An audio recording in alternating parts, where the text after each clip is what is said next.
United States of America and to the republic for which it stands, one nation, under God, indivisible, with liberty and justice for all. Welcome, everybody. Nice to see so many people here, and I'm sure that most of you are here for the truth and taxation portion of the meeting, and we're going to get to that. But if you haven't already done so, please go ahead and take time to go ahead and put your name and your contact information on the sign-in sheet, so I can go ahead and bring you up one at a time, and you can go ahead and talk with City Council. That said, I'll go ahead and entertain a motion to approve tonight's agenda. So moved. Is there a second? Second. Any discussion? Hearing none, all in favor? Aye. Any opposed? The motion is carried. Consent agenda. All items on the consent agenda are considered routine and have been made available to the City Council at least 2 days in advance of the meeting. The items will be enacted in one motion. There will be no separate discussion of these items unless a council member or citizen so requests, in which event the item will be removed from the agenda and considered in normal sequence. On tonight's consent agenda, we have the City Council minutes for November 25th, 2019, a resolution approving disbursements to December 9th, 2019, and the Seesaw 22 Elmwood Avenue right-of-way plat number 2 approval. Any discussion? Seeing none, can I go ahead and entertain a motion to go ahead and approve tonight's consent agenda? So moved. Is there a second? Any discussion? Hearing none, all in favor? Aye. Any opposed? That motion is carried.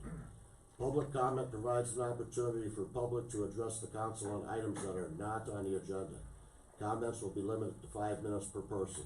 Persons wishing to make a comment must sign up in advance of the meeting on the sheet provided and identify themselves by providing a name and address. Outside of the people that are here for the truth and taxation, does anybody wish to discuss anything with City Council? Seeing none, I'll entertain a motion to close the public comment. So moved. Is there a second? Second. Any discussion? Hearing none, all in favor? Aye. Any opposed? That motion is carried. Public hearings, 6 Alpha, Truth and Taxation Public Hearing for the 2020 General Levy. I'll go ahead and introduce our City Administrator to go ahead and discuss with everybody along with our Finance Director regarding what's everything associated with the Truth and Taxation. And with that said, Mr. Krugel. Mayor Haig, members of the City Council. It'll be myself and Finance Director Dowd kind of tag teaming this. What the sequence of events will be is we'll go through this general fund public here or general fund presentation. Then we will move into having City Council open up the public hearing. We'll close the public hearing after that's all done, and then we'll take up. We'll take up the agenda item number 6A, and then we'll move through the agenda items in sequence as they are here. So it's great to have people here to be engaged in the budget process, so that's a good sign. It's good. So we have the 2020 budget truth and taxation hearing. We are obligated to have this public hearing when we submit our final levy certification. And what we're going to do is we've been through this process. We've had 7 personnel and budget committee meetings starting in July of this year. We've had 3 meetings here at City Council that have been dedicated to the 2020 budget. So this is our 11th meeting that we've had regarding our budget, and I think the personnel and budget committee members who are Mayor Greg Haig, Councilmember Fabelis, and Councilmember Krogman have put in a lot of work. Everybody's put in a lot of work to come through with this budget proposal. So what we'll do is we'll kind of just, I'll hand it off to Finance Director Dowd. We can kind of go through the presentation. After the presentation, the public hearing, and then we can take up the items if council has questions. So, Director Dowd. Thank you, City Minister Kuzel. Thank you, Mayor and members of City Council for having me here to speak tonight. Happy to see all the public here. Shows that they want to learn and know more, so that's great. So I'm just going to kind of show over what we've done so far. Basically, the main items that the council has done. Obviously, we've had the 7 PB&C meetings, which are Personnel and Budget Committee. We've also had 3, or this would be the 3rd meeting from City Council that we've discussed the budget on. But basically what happened is on September 9, 2019, we approved the preliminary levy in the budget. What that does is set the highest amount of tax levy dollars that the city can collect from the residents within town or from the, community within town here with commercial and industrial included in that. Basically, that sets the top bar. We can go down from there, but we cannot go up. What that does, it just kind of sets the max amount. Tonight, we're gonna look, have the T&T meeting, obviously, then we'll look to have the approval of the final levy in the budget after the public comments period. And then I will certify the final levy to the Sueur County and the Department of Revenue of Minnesota by December 30th, 2019. Director Dodd, before we go ahead and move on, my request, because we have so many people that are not familiar with maybe all the terms that you're gonna be throwing out there, could you go ahead and speak that everybody Sure. can understand as you do your presentation? Thank you. I will make sure to get everyone included so we don't have any confusion. So basically, we start out with what impacts us that we have no control over, again, legislative sessions. There's no significant change in LGA. There was increased funding slightly from the state. Again, seems to be a healthy LGA amount, but Yeah, an LGA is local government aid, getting that. Local government aid is something that helps basically aid smaller cities, or what it's guided for. Not necessarily, doesn't mean it always aids smaller cities, because the formula that the state uses for that local government aid is kind of, say, very difficult to understand, but it does help us and assist us in the city of Sueur to not have such high taxes. Without that LGA amount or the local government aid, our taxes would be about doubled if we had the same amount of operations that we did today. So that is a huge amount of dollars that we get. We're just short of $1 million, and next year in 2020 it'll be just over $1 million that we get through the city of Sueur alone. Para contributions increased for police and fire personnel. That's something that the state legislation made changes on, and that's basically because police and fire don't have any Social Security. They do not contribute to Social Security, so they have to get their retirement somewhere else. So they have PARA, which is a Public Employees Retirement Association, and it's a fund where only public employees contribute to in order to have a retirement or retirement at the end. So that's a contribution. There's a part that comes from the city and a part that comes from the employee.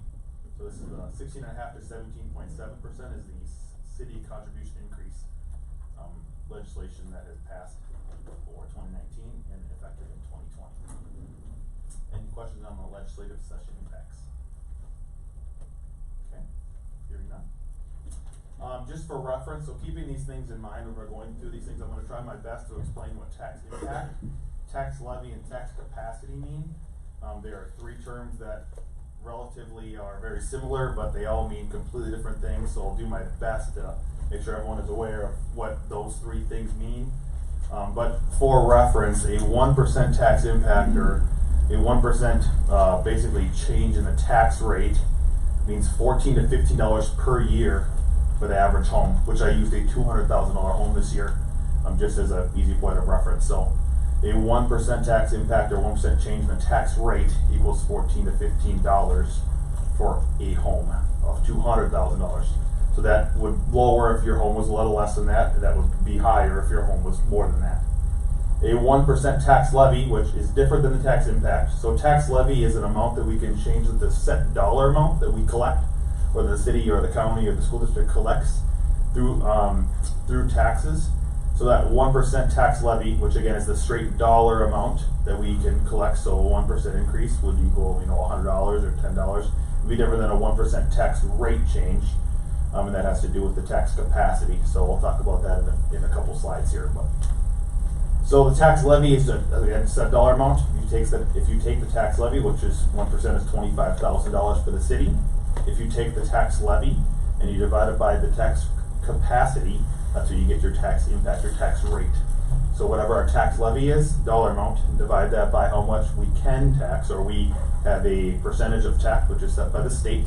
A 1% of your home value is typically that tax capacity number for your home. So for example, if you had a $200,000 home, the amount of taxes that you would pay would be 1% of that, or $2,000, and that would be the tax rate then that the city would set, would be below that. So a 100% tax rate for the city would be, you pay $2,000 on a $200,000 home.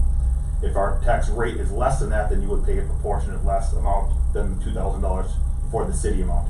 That does not include the county and the school district, which are combined onto that. Just for reference, CPI or inflation increased 2.17% from 2018 to 2019 for the same amount of goods and services. CPI is a consumer price index, which takes a basket of goods and services within an area, which Minneapolis-St. Paul's region, for the first half of 2018 to first half of 2019 is the most recent data we have. It basically costs you 2.17% more to buy the same goods and services you did in 2018 that you do in 2019, and I am assuming that there'll be a similar increase in 2020, seeing as like a 2.56 was in 2017 to 2018. So you could probably see something very similar from 2019 to 2020. Any questions on those parameters or just information for that we move forward with? Hearing none, okay. So we'll talk about the levy first. Again, remember this is the top number in the formula. So we have a set dollar amount that we collect or we're desired to collect based on operations and debt service for the city. So part of it is operations, which is the top portion there of the base levy. General fund, community center, capital improvement plan are the main three that drive that operations number. The Johnson Control loan is considered a base levy just because of the way the loan was set up, but it's technically a bond. It's based on some projects that we did back 2010-ish time period, maybe 2011, somewhere in there. We did some projects within the city, and then we were going to be reimbursed from Johnson Controls for those projects, basically to improve the facilities within the city. So we paid a portion of it, Johnson Controls paid a portion of it, and then we get reimbursed for those dollars. So that's why it's considered operations, because technically it's not a bond. I mean, yes, it's a bond, but it's not. It's based on operations that we did to improve some sort of operations within the city moving forward, and not just a one-time thing. Debt service is the portion of the levy that is set. So we have taken bonds out and we are required to pay them back by state statute. And in order to fund those bonds, we have to meet a certain requirement, which is principal plus interest, just like you would your mortgage or anything else that you own or have financed. So we have to pay those things back. We're obligated to. So that's a set amount. And then the EDA general fund, that is a levy based on economic development. So we're the city of Sueur is said about 2017 or 2018. We decided that we really want to develop the economy within the city. So a way to do that would be to add an EDA levy. What that EDA levy does is allow us to go above and beyond any levy limits that are set. Currently there are no levy limits within the state of Minnesota, so our tax rate could be higher than 100%. There's nothing that limits you to having 100% tax rate, but your residents within town obviously have a large part to do with that. So we don't want to go any higher than we need to, but if the levy limits do come out, which they have not, if they do, we're able to still have an economic development levy that is not subject to that levy limit, which would basically mean that we are able to develop the economy still within the community without affecting any levy limits that were set on the city. What all that basically means is that we come down to $1 amount.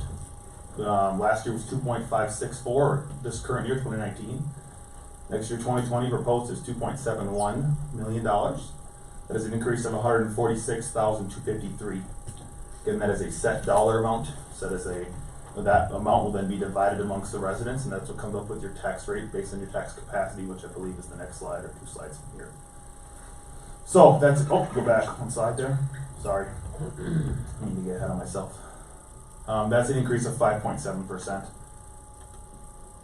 So for reference, let's go, and I'm going to look at just a couple of years in the past to say, how much has this really changed versus what we've done in the past? How much have we looked at? So 2018 to 2019, that number was 151,776. So we haven't, it's very similar to what we did in the past for 2018 to 2019, and then 2019 to 2020 is again slightly below that. That number and the percent change was 6.29%. That change is based on the fact that as the numbers get larger, the percentage change gets less as you increase it the same amount. From 2017 to 2018, that was 108,262, or 4.7%. So again, just on the other side of that 5.7% number. And then 2016 to 2017 was 119,159, or 5.45%. So it's been around that 5 to 5.5% number every year for the last 4 years. It's just as a reference number so that we can kind of move forward with showing how much change and what actual dollar amounts are we're doing this year versus what we've done in the past. Any questions on the tax levy amount? So that, again, it's a set dollar amount that the city will collect. Yes, Councilmember Capides. Could you please explain to everybody what the difference between your cap levy that we have to start out with and why we're at a higher rate to begin with, and then it's city council's job to have staff bring those numbers more into line to what goes on? Most certainly, yeah, so preliminary numbers, we were brought back by the city staff to city council to, first again, remember I told you that's the top number that you can set at, and then we can go down from there. City staff had set it at $2.807 million, so it's brought down almost $100,000, from the preliminary levy that was set in September 9th, and that was directed by city council. Based on the fact that we had, lots of discussions about residents and, concern for residents and, their overall, impact to their homes. We understand that there's a large valuation change that happened from 2019 to 2020, and we understand that. City council understood that. They wanted to make as much impact as we possibly could without cutting out operations, was the goal of the city council, from what I understood. But your initial levy numbers are generally higher Yes. to begin with because of the factors that you don't know in September as to what those numbers are going to be until closer to December, Correct. which is your insurances and so on. Please talk. Sorry. So we have some numbers that we don't know yet. Basically, like I said, we set that cap number, the limit that we can put, into the budget or the levy numbers for next year in 2020. So we don't know health insurance, so those don't come out until October. We're required by state statute to set the levy by September 30th. So based on that timeline, we are not able to know those numbers or don't know those numbers until that point. We also don't know what a COLA increase will be, so that is set by city council. And that is a cost of living adjustment or a market adjustment, what you would say, for, offsetting CPI that is, set by city council. We had that set at 3% to begin with, and that was brought down to 2.5% based on city council and personnel and budget committee, direction. We also don't know workman's comp, so that doesn't come out until November, what the workman's comp number will be. Again, that, we always set those high. I think it was a 5% increase that we had set at, and it ended up being a 3.5% increase, so that brought that down as well. Am I missing anything, City Administrator Krugel? Just to clarify, the number that we set in September is the number that's on your proposed property tax statement, so, that levy increase rate was what, 9.47%. 9.47%. So what you got on your proposed, property tax statement will be lower than that because we reduced it from 9.47 to 5.7. So there will be an adjustment there, but that's, we need to submit that to the county by September 30th so that they can include it on that tax statement. And when will our citizens, see that 5.70 number as opposed to the 9.47 they're currently seeing on their tax statements? I can answer that. That would be on their final tax statement, so the final adopted taxes for 2020. And that comes out in, March, April of 2020? I believe so. Yes. Sounds right. Zach, Yes. what happens if the city were to have set the limit at a lower number? Yep. And we don't, and we find out that these other things would have been higher than what we anticipated. So say we went to a 6%, and we find out that really these other things increased. We had an increase 2 years ago where our insurance was astronomically high, and nobody predicted that, Yeah. to the point where we had to go to a different company to work with. Yes. So what happens to us in a case like that? So what we'd have to do is we'd have to cut operations or cut other areas within the budget. So what happened with what Councilmember Fableese is, going for is we had heard from our insurance, it was a couple of years ago now, that it was gonna be between a 5 and 6% increase. We ended up seeing a 19.6% increase in health insurance for the city. So we had to look at other options.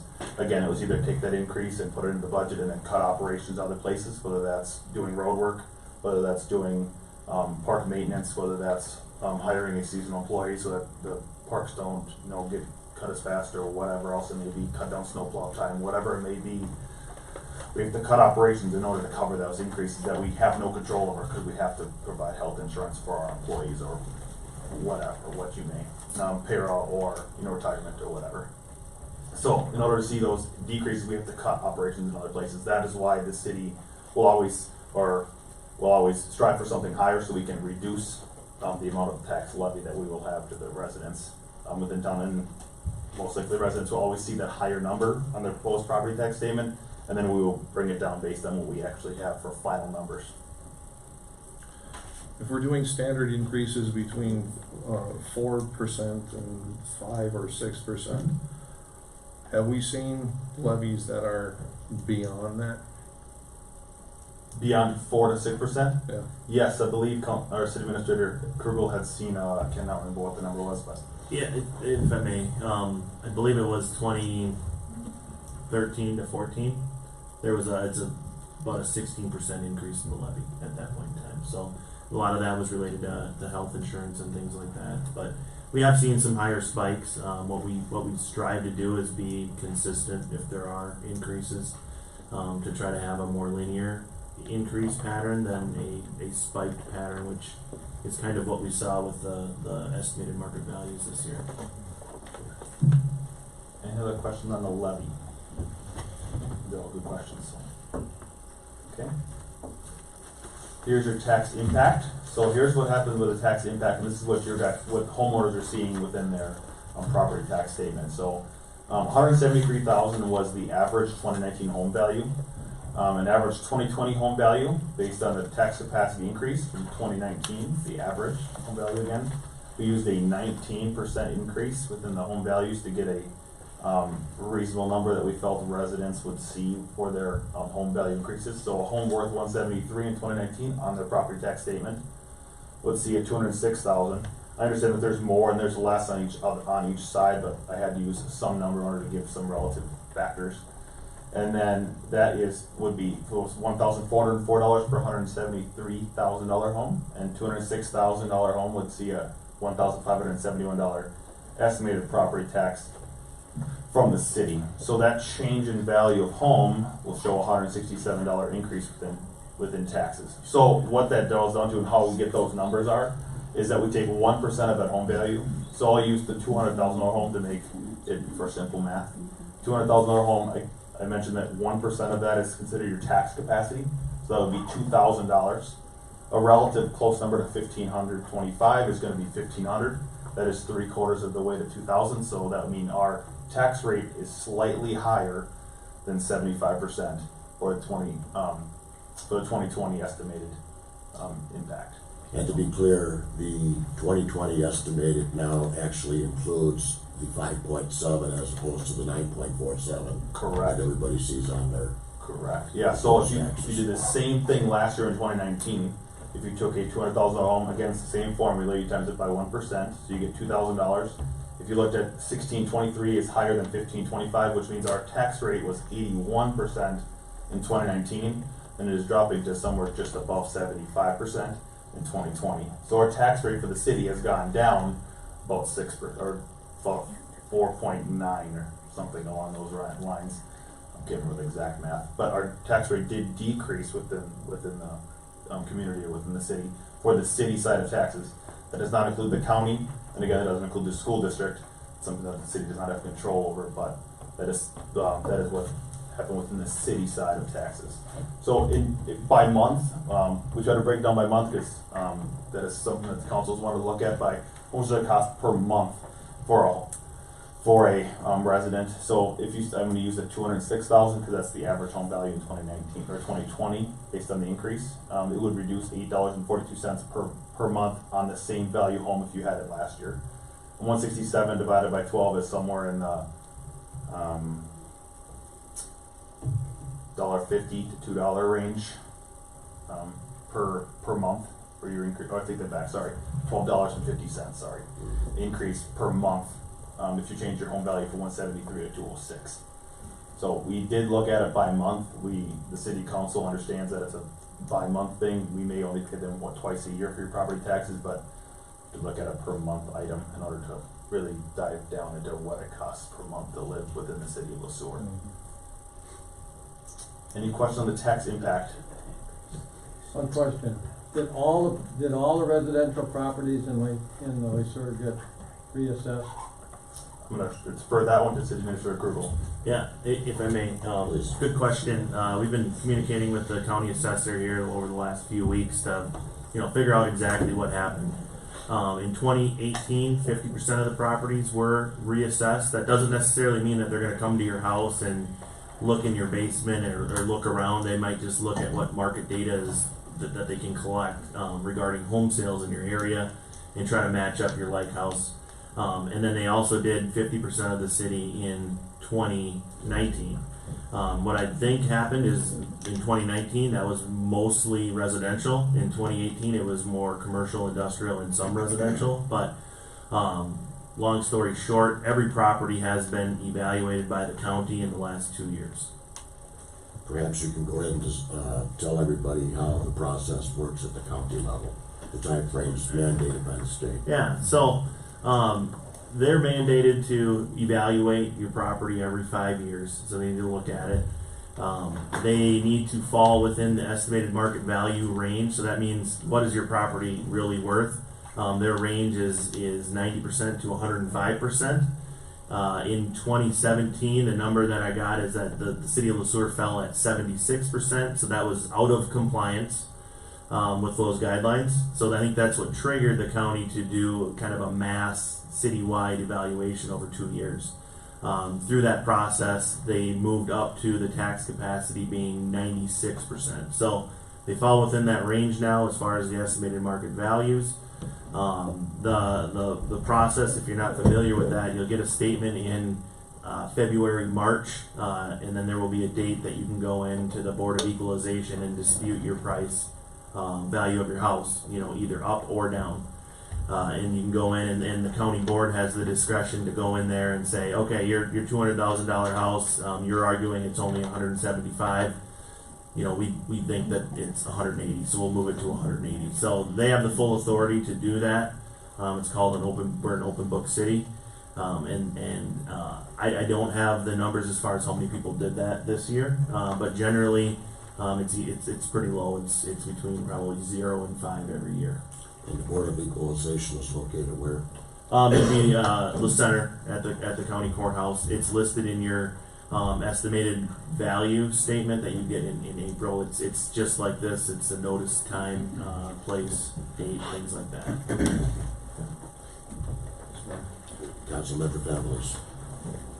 So, in 2015, I bought a home here in town, and the price was over what the tax value had been for the 2014-2015 year.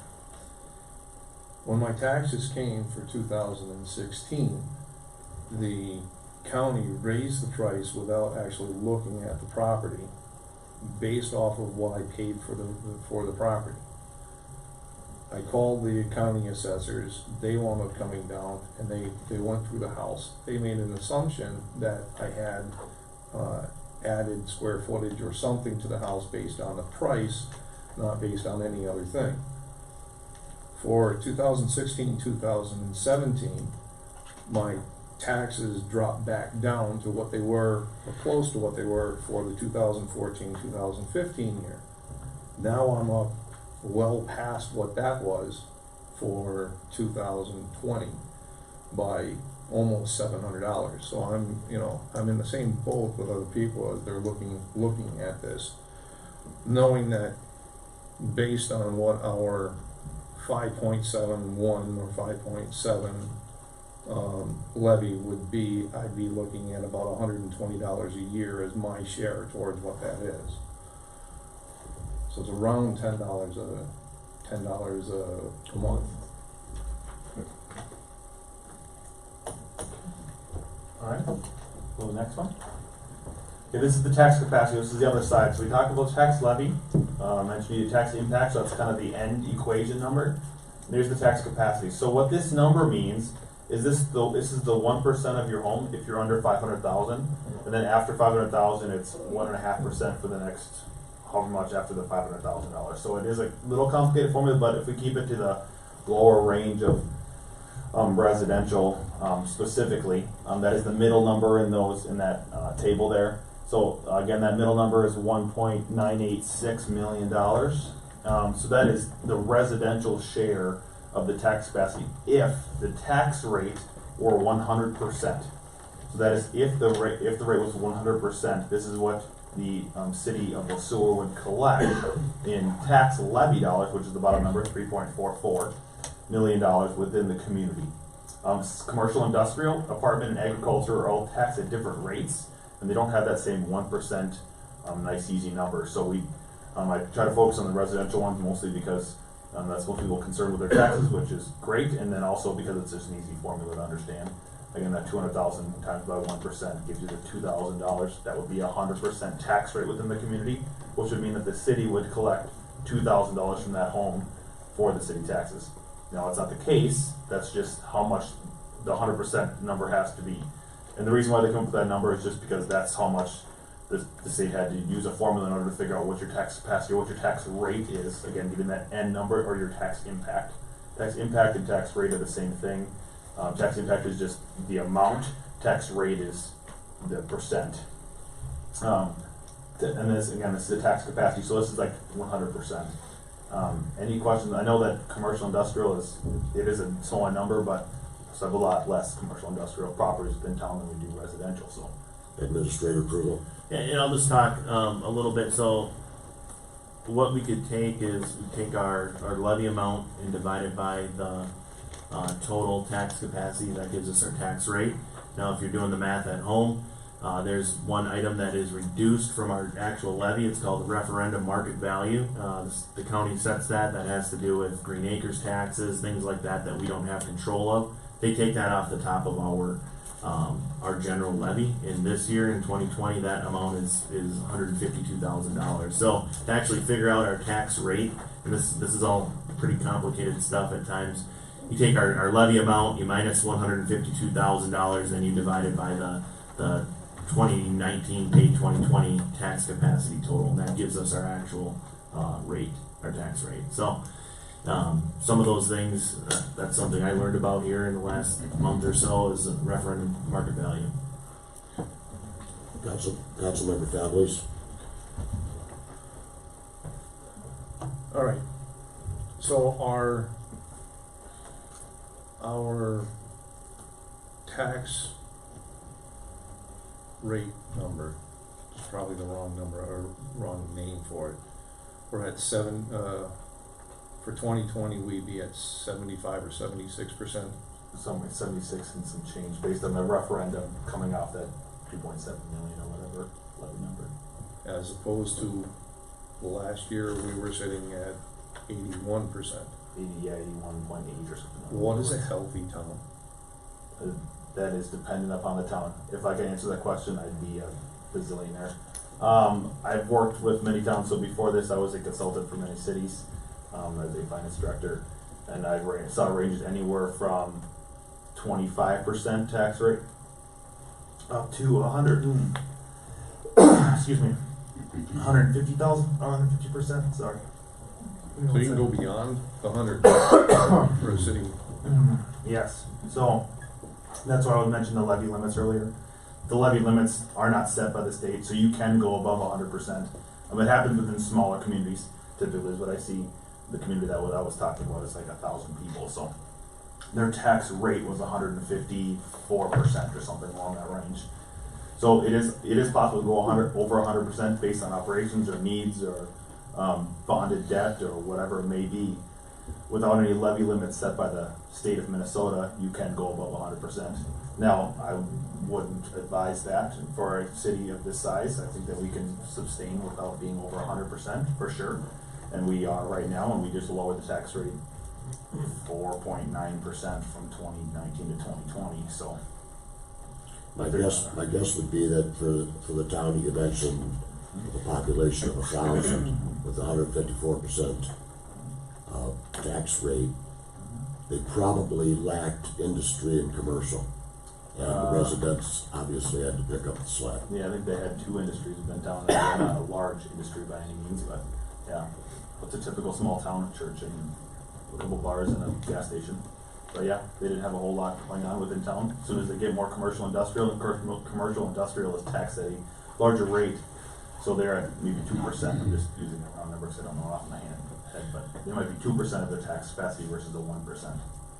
Do we have a target that we're shooting for, or a percentage rate for the future? Administrator Krugel. I can answer that. Officially, we don't. We look at it every year and we evaluate it every year, and there's a lot of things that we don't have control over, but things that we do, yeah, we do wanna, we went through the exercise of looking at operations and creating a capital improvement fund, using some of those, budgeted numbers that were maybe a little fluffy. We moved those into capital projects, so now we can do capital projects. Zach and I, we both have talked, and we think we can get it down into the 60s. That's the long-term goal. And I think we will, as some of our bonded debt falls off. We have a significant amount of bonded debt.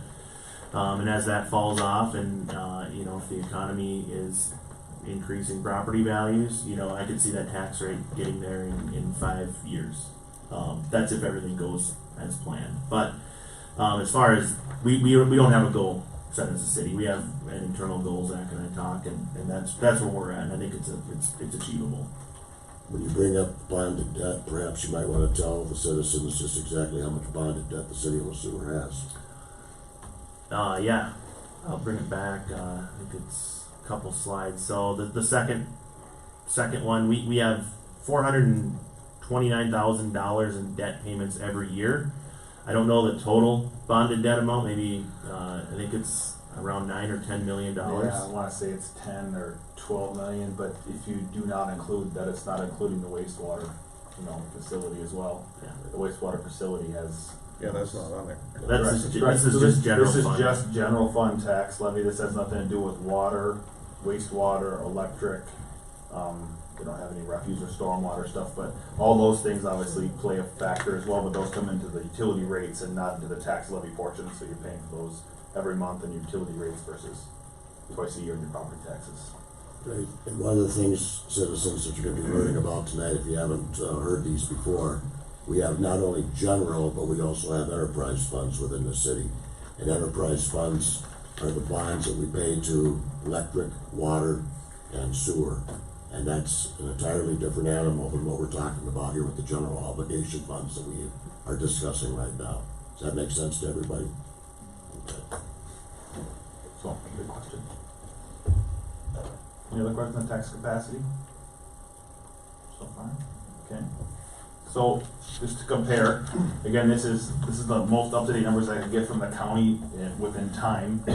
So that was the final 2019 tax rate, so I wasn't able to get the 2020 preliminary stuff.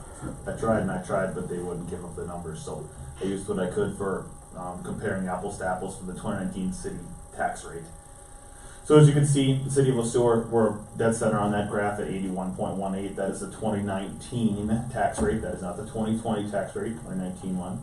That is slightly below at least center, 81.81. Otherwise, we are amongst the highest in the community.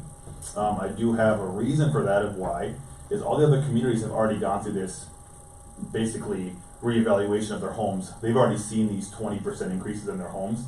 The city of Sueur is the last city within the county to do this massive increase within home values based on market value or market information that they have for sales and assessments and building permits and so on and so forth. So the city of Sueur is the last one to go through this. So we will significantly drop below even the city of Cleveland, and be under Montgomery as well. By the time we're done in 2020, because those cities will not see a significant decrease in their tax rate because they've already seen those things in past years. 2020 again is the biggest increase in tax capacity that we've seen in the past. I have at least probably 5-6 years at least, at the minimum. So again, we are behind schedule, and that's what causes such a large jump in everyone's property taxes, is because we didn't see a small increase, which we as the city would have liked to seen with everyone's property taxes and property values. It's a slight increase, which which is what we try to do within the city and city council. There's directions to do small increases versus having to do the large jumps, and nobody likes those large jumps, especially the city and city residents. So we will see a decrease, but every other community within this the Sueur County will see at least that rate unless they've seen major increases in industrial or commercial usage or had a ton of residential added to their community. Administrator Kruger. Well, one other thing I'll point out too is none of these communities other than Mankato up here have a community center, which is a pretty substantial, general fund levy contribution. So if you look at that, that's one thing. We've chosen as a community to have a community center, but we have to pay for it, so that reflects what, our tax rate is. So, you know, if you go back and you look, we contribute from taxes, just under $500,000 to operate the community center every year. You know, that's, 20% of the levy, so if you look at that, we didn't have a community center, it'd be 61%. I'm not advocating for anything with the community center, but keep that in mind when you look at these numbers. Councilmember Families. Also keep in mind that the changes and the things that are going on at the community center are based on the idea that there'll be, increased memberships. Part of the target market with that is through the, businesses and so on in town. We have 68% of our workforce does not live in this town, but we could be using them as a draw for members in our facility, which increased membership means increased funds going into it, which means less money coming out of our general funds to be able to support that. More programming, more community-based things going on up there, should give, the idea is that will, bring more people to special programs going on there outside of just memberships, which should also decrease, the cost. What would be nice to see is in the next 5 to 6 years, going from $500,000 down to maybe $300,000 or $350,000 out of the general fund. But it's not something that turns around tomorrow. And this is an industry that I'm in. It doesn't just happen overnight. Any other questions on tax rate? Okay. This is a nice little graph to show kind of what historically the city of Sueur has done. I went from 2014 to proposed 2020. The black line on top is your tax capacity number, or the 100% tax rate number, just so you have a reference point. The closer that, the blue and the green and the red line. So again, that red line is the EDA, the green line is the debt service, or the payments we're required to make, and then the blue line is the general levy and or the community center levy, or the operations levy basically of the city. Closer that line gets to the black line means the closest you are to 100% tax rate. As you can see, the tax capacity took off in 2020 proposed based on all the changes in the valuations of homes, which lowered the tax rate significantly from 81 to 75 or 76, something like that. And this graph does the 5.70. This shows the 5.70. These show final numbers always, so I will always show final numbers, not the proposed ones. So again, that number would be higher. The bar graph, the blue line, the green and the red would be the same, but the blue line would be higher if I used the 9.47%, because that would have been $100,000 more of operations dollars that we had in there to begin with, which you're seeing on your property tax statement. Lowering that $100,000 will use that tax rate number. Any questions on what this graph shows? Again, just doing tax rates because that's what everyone's main concern is, and I completely understand. Historical tax rates from 2017 to 2020. You're seeing 2020 be the lowest tax rate we've seen since this council has been in office. So, and that again, mostly has to do with the change in valuations of people's homes within the community. If we would have seen slight increases, the tax rate wouldn't have gone up to 81%. We would maybe be in that same range. We'd end up at the same number of 76.24, but you would have seen slow and not such peak numbers of rate changes if the valuations would have stayed within reason without having large jumps here or there with valuations over the time period between 2017 and 2020. Yes, ma'am. I just have a question. When you mentioned that we were the last city, okay, I'm gonna ask why. Why is that? I wish I had an answer for you. but I don't. I don't know if City Administrator Crew has talked with the county about it, but I know for a fact that we were the last community within the city, the county of Sueur, to go through this massive market adjustment, I would call it, for homes. Again, I don't like seeing that, cause it makes it difficult to do anything within the community, cause you see large jumps in everyone's property tax values or property tax amounts, and that's never an easy thing for anybody to swallow, and whether it's the city or residents or, you know, the school district or whoever it may be, but, do you have any information, City Administrator Crew, that I don't? I don't. I know that their evaluation process is limited by fiscal availability, so they maybe have identified areas within the county to look at. I know that like New Prague and Montgomery, they're seeing a lot of growth, as far as housing goes, so those are likely, you know, ones that they would look at before us. You know, we're just starting to see, a growth as far as new homes go. You know, we were at, in 2017, one home, a year, now we're up to 10. So, you know, we're kind of seeing that ramp up a little bit, and maybe that could have been a driver, but I don't know for sure. It's a good question, but I don't know, sorry. Next slide, please. Okay, so key changes, basically what happened from 2019 to 2020. We continued the condemnation proceedings, which we, the city council set in place, I believe, in 2018, to basically improve the visual condition of the community.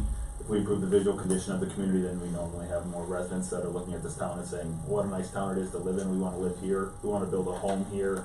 It's those things of putting into the community so we can get out of the community as well and increase, overall tax capacity for, the city and get new homes and new residents within town. We had a change in allocation, so the community development director was previously 75% funded by the EDA and 25% funded by the city. And we changed that to be 50-50 based on the fact that she is, you know, the community development director is doing economic development work along with also doing city work as well and planning and so on and so forth.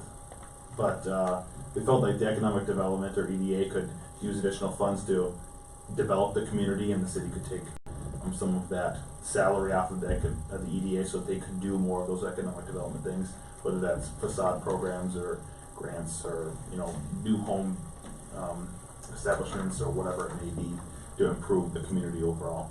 The city council felt that was a very valid item for us to move forward with, which city staff had brought to them to begin with. Contingency is set at $100,000, so that's anything goes over budget. If we have any additional things that go wrong or whatever else, if we cut it too short, then we don't have any additional money to do anything. If something were to go awry, if there was a repair we needed or whatever else may come about it. This also money then gets fed into the CIP, CEP items, so any capital improvement, capital equipment plans that we have in the excess at the end of the year, we will move those dollars into that CIP, CEP fund, which we have set aside for those capital improvement or capital equipment purchases that we need without having to bond for those. So that's not just money that's sitting in our bank account that we just hold on to, but we are putting it aside for projects that we need in the future. Again, that assists us with investing those dollars so that we are able to do those projects without bonding. An example of that might be flood mitigation for 2019, something that, what is that number up to now as far as what we're looking at for reimbursement potentially from FEMA? Well, how long that process takes? Yeah, so money that we've already expended, that we've already paid to clean up some of the flood stuff, we're at just about $100,000. We have requests to FEMA for some mitigation things, moving some shelters, of that nature.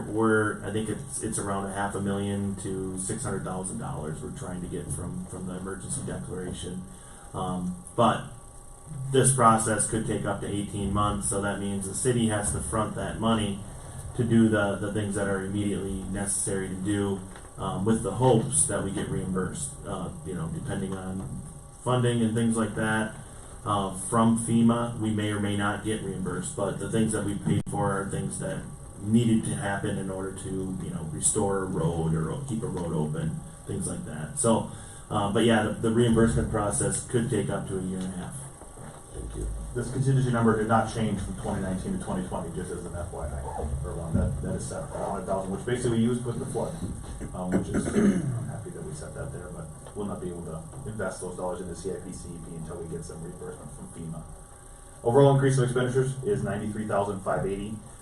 Most of that has to do with the fact that we are looking to hire an additional street and parks maintenance worker based on needs.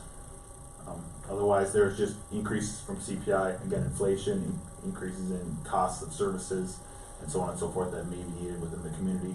Again, the 2.7 million is only, is the, obviously overall levy, but, off the top of my head, I can't remember how much the levy or the general fund actually expenditures each year, but I think I have that number a couple slides in. I think it's 2.8 million, but don't quote me on that yet.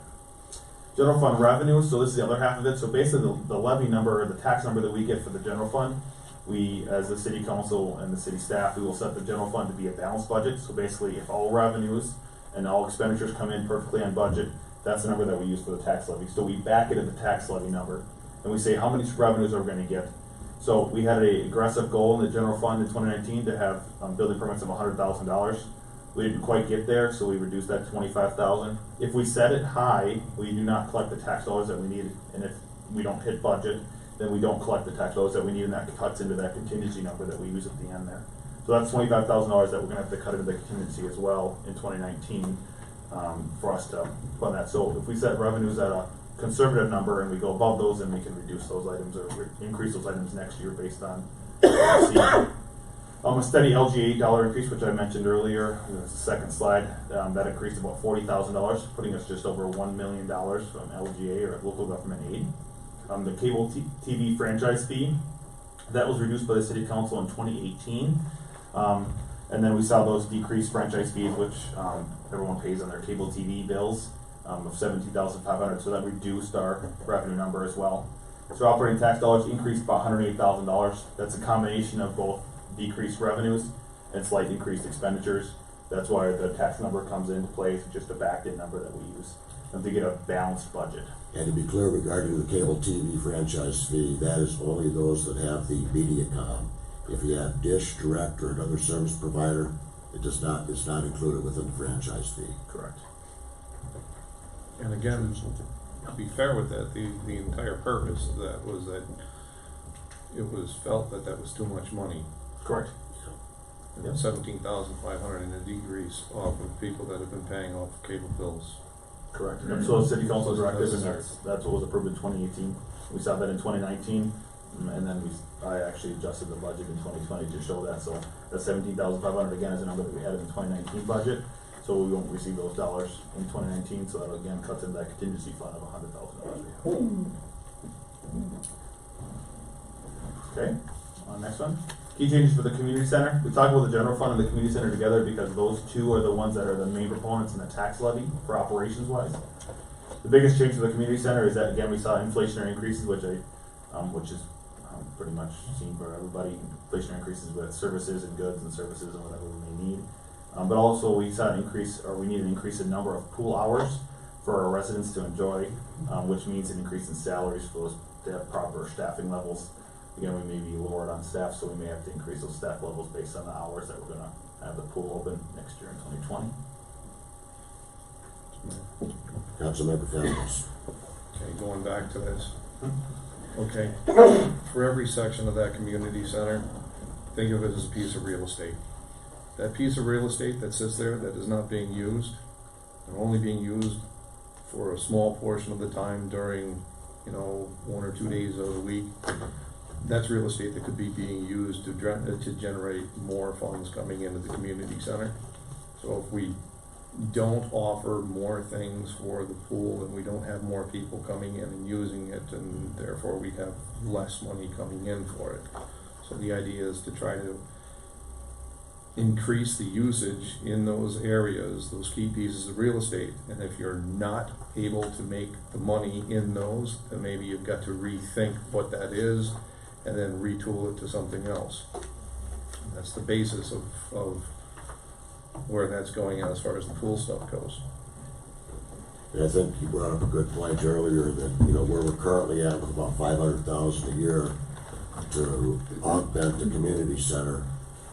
The Recreation Parks and Advisory Council that we have, we're looking at trying to reduce that number significantly by increasing the number of memberships. As you probably all know, we've restructured the memberships, not only for everybody that lives here within the Sueur, but we're also looking to go ahead and get people from around the area as well to join, to go ahead and bring that number hopefully down to around 350,000 within the next couple of years. and that's gonna save another $150,000 on our general levy. So that's the goal. We're working towards that. That would be the lowest number that the community center's ever operated at. So Ever. we did that number, yeah, ever since it began. What are we operating at now? Of tax dollars, about $500,000. Do you know, since they recently raised their rates, how many members we have now? Because I was a member, had a family membership for 5 years, and since they raised their rates, I thought, you know, I can't even afford this. I'll direct that one to the So I am no longer a member at the community center. Yeah, you know, I wish you'd come in and talk to us about it, because actually the rates compared to what they were, depending on what package you use, if you know, they went down in price. I know that some people, Silver Sneakers, aren't getting reimbursement from their insurances anymore, but that doesn't affect you. Based on the 2018 numbers, the 2019 numbers, the idea was the overall cost, if you would get an annual membership, would go down, with the idea that we'll increase membership because of that, which it has increased. And we'll have more non-resident people that work in the community that will come to the community center. So, RPAC, they're gonna be diving into this stuff in great detail. Recreation Park Advisory, Committee, they're gonna be diving into this, looking at memberships, looking at the various cost centers. This will be the first year that we have the cost centers really partitioned. So we can look at what does it cost to run the ice arena, and what kind of revenues are we getting? What does it cost to run the fitness facility, and what kind of revenues are we generating? Right now, in the pools, the outdoor pool, indoor pool, and that'll help drive some of the discussions and recommendations from RPAC to the city council as far as where we need to invest, where we want to try to grow the community center, and maybe areas that we need to kind of say, well, this is, we're really not making much money on this. Is this something we want to continue to invest in? So, they're looking at it, there's a plan, we'll really have some good numbers in 2020. And ma'am, what I'd like to have you do, if you could, is to perhaps come on in and talk with city staff, and let's see what we can do as far as getting you back, because I think that we can structure something accordingly, because now we have an a la carte service regarding the community center. You may not be aware of that. Fair enough? Thank you. Ma'am, question? I just have one comment about the swimming pool hours, and I have a membership there, but I can tell you that from this year to the previous year, the hours that the pool is available for younger kids and families to swim has decreased because the senior citizens, their time has been moved to times that kids would have been typically going, and so to have kids have open swim later in the evening afterwards, or not even at all, and I see here in this beautiful new brochure that came out, that the pool is not even open on Sundays. There's no staffing for Sundays, and if you wanna increase people coming and using the swimming pool, I would think you would try and have it open on the weekends when people are trying to do things with their family.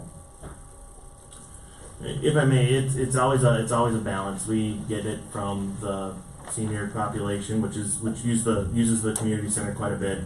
We've tried some things with sharing the pool. Those work okay sometimes, but in general, people want their own time and their own space. So that's great feedback. We'll definitely take that, and we do. I mean, more staffing means a larger budget, and we're trying to balance that as well. So, any comments that are like that, I mean, definitely let us know. We have a good group of RPAC members that will look at this and make some good recommendations. So, it's good to hear. And you're also invited, in case you guys don't know, you guys are invited to come to all of our meetings. Everything's 100% transparent. So when you see a meeting that's posted, it's something that you're interested in, please feel free to come. All of our meetings follow the open meeting law. Sir in the hat, I believe you had a question? Yeah, just what is the total budget for the community center? I mean, where you say it costs $500,000 out of tax dollars, but how much revenue does it actually bring? I don't think they have those numbers in the thing. I'm most sure they can get back to you on those numbers for sure, but I don't think I have those in the slide because we just looked at them overall for the operations. But I can most certainly get those to you if you'd like. Just curious. I don't have those off the top of my head. I wish I did. Sorry. I think in the budget, in the packet itself, in the budget summary for the community center, I think it shows those numbers, but we don't have it on PowerPoint. I don't have the PowerPoint. I don't know if one of the council wants to, I think I have it in the memo though. And there is a membership drive in January, right, for the community center? Yes. Correct. There's a membership drive right now too, and if you actually join in December, it will save you money versus waiting until January. Didn't I get that last one? I don't think that's true this year, sorry, sir. That was the case in previous years where we do it in December, we moved that now to January. Well, in the fall one that goes till December 31st, it said that it's a 10% off for December, Right, that changed. and then, That- okay, so that is not, That is, we're doing it in January this year, this makes more sense with the so new after year. the price increase. There is no price increase this year. Yeah, there was, for a family, cause I was actually looking at going to join here in the next week or two, and there is a price increase. Well, Go ahead. yeah, so we'll get into that in the governmental fee schedule. The only thing that's changing is we're charging sales tax, which we need to charge. So that's the only increase is sales tax. But we'll get into that government fee schedule. Yeah, for those that are interested, I encourage you please to come to the RPAC meetings. They're 5 o'clock, and I think it's the first Wednesday of the month. Was that, or is it Tuesday? Hang on. What is RPAC? Recreation Parks Advisory Council. It's a group that represents not only citizens, but also some members of city council, along with city staff, to try to figure out what's the best ways to use our community center and our parks. So I can answer your question. I found it in the packet. The total budget, including revenues and expenditures for the community center is 1.386 million. So of that, 505 is proposed to be used from the general fund levy to fund the community center. The rest is done through fees and programs, things like that. Councilmember Sullivan. And just to clarify, Council Member Fabelisa's point, the RPAC meeting for January will be January 6th at 5 o'clock, and we meet right here. More than welcome to have people come. That's the only way we get information on how to improve activities there. Any other comments on the changes to the community center? Hearing none. So again, this is just general fund revenue by year, so this is where the revenues come from for, the general fund only. Again, this is specifically to the general fund. $2.7 million is the total revenues that we see. Again, I mentioned earlier that we have a balanced budget, so you'll see that same number at expenditures, and you'll see where those are spent at, but right now, $845,000 comes from taxes, $104,000 from licenses and permits, $1.114 million, or 1.115 if you round. Most of that, again, is the LGA, the local government aid. Again, I mentioned that was just over $1 million, so. We received some other, various grants and, such during the year, reimbursements for police, training and so on and so forth that goes into that line item. Charges for services, fines and forfeitures, investment earnings, miscellaneous dollars that we receive in, that's like refunds and reimbursements we may get from, Johnson Controls that we did for projects years ago. We get a reimbursement if there's a League of Minnesota Cities Insurance Trust, if within the cities that invest in the LMCIT, which is our insurance that the city, of Sueur invests in or pays to. If there is a refund at the end of the year, they divvy that up based on how much people have paid, and they divvy that back up to the communities. And the transfer in is that $500,000 transfer that the electric fund, sends to the general fund in order to keep taxes down. So between the two things that are, the electric fund of $500,000 and the just over $1 million of LGA, we have outside funding or funding from other sources of $1.6 million that don't come from taxes. If you had to do that, the $1.6 million, and we had $800,000 of taxes, we would triple our tax rate. So, triple our tax levy, sorry, not triple our tax rate, but triple our tax levy. So those items significantly help the city of Sueur operate. When you mention the electric fund for the $500,000, where's that money actually come from within the electric fund? Franchise fee. Knew that question was coming, so. Well, I just wanna make sure everybody understands this. Great. Question, So from all we've been talking about so far, we're talking about that $845,000. Well, that's again, that's a general fund portion. We have the community center, which is the No, 505. Yeah, okay. Yep, so you got Is full, the community center that's in, not in here. not in that number? Not in these numbers. This is strictly the general fund, so that's the main operations of the city. That's basically, general government, which is city hall here, mostly. And then police, public safety, fire, is not in there. And then the, public works or streets and parks department. Otherwise, in that small amount of library utilities, but those are the main 4 areas, and I'll talk about those in a second, but those are the 4 areas that make up the general fund or the operations of the city, and that's where that number comes from. So, of the number, 845,000, you have total revenues of 2.7 million, or 2.762 million. Great question. So Sure. the utilities aren't in This that is fund? not, this is, so, to explain to everybody, the city works basically as multiple different businesses within one. So the general fund is a separate fund within the city, and that basically has its own operations. Then you have the community center, which is again a different business, but it's within the city, and that's basically a separate business within the city. Then you have the water fund, which is a separate business within the city, the sewer fund, the electric fund, stormwater fund. Every fund that I mentioned, capital improvement, capital equipment fund, every fund that I mentioned is a completely different business within the community, within the city. So when I mention general fund, I mean specifically general fund only and not anything else. So not community center, not wastewater, not water, wastewater sewer, not electric, not stormwater. So basically it's multiple different businesses run within one roof. That's how governmental accounting works. So you may have heard me mention the term enterprise funds. That's all of our utilities. The sewer is a city of about $26 million a year. That's what it costs to run this city. Yep, correct. So that's total, again. Everything. Utilities? That's everything. That's everything. 26 Oh, that's million. And we have all of our own utilities, which is something that is much different than most communities. Not only that, but as you've learned as well, we have this community center type of thing. So for a city of 4,058 people, we have many things that even suburbs in the Twin Cities don't have. Correct. So we're kind of a unique situation. So I would say about 10% of our expenditures come to the general fund, and the rest are every other fund: community center, water, wastewater, electric, stormwater, refuse. One more real quick. So out of that, your sample of $2,000 on your $200,000 home, Correct. how much of that $2,000 that we pay goes to the general fund? Does it all go to the general fund, or does it No. spread out between the general? Correct. So the 2.7 million, so that was the first number I mentioned, the levy number that I mentioned. That was the $2.7 million number that I mentioned. 845,000 goes to the general fund, so that's roughly a third, maybe slightly less than a third of it. So if you paid $1 in on your taxes, 33% will go to the general fund, and the rest will go to the community center and the bonded debt that we have within the community. Great question, though. Anybody else? Or Councilmember Sullivan? Zach, can we back, Sure. we don't have to back up on the slides, but we brought up debt again. Yes. Those bonds, can you just explain that, when that debt started? Cause essentially when we look at our package, it shows numbers. Yep. So I understand the years they started, but maybe the general public doesn't understand. you have to go back to slide, because we have so many. So a bonded debt comes out whenever the city council approves a project.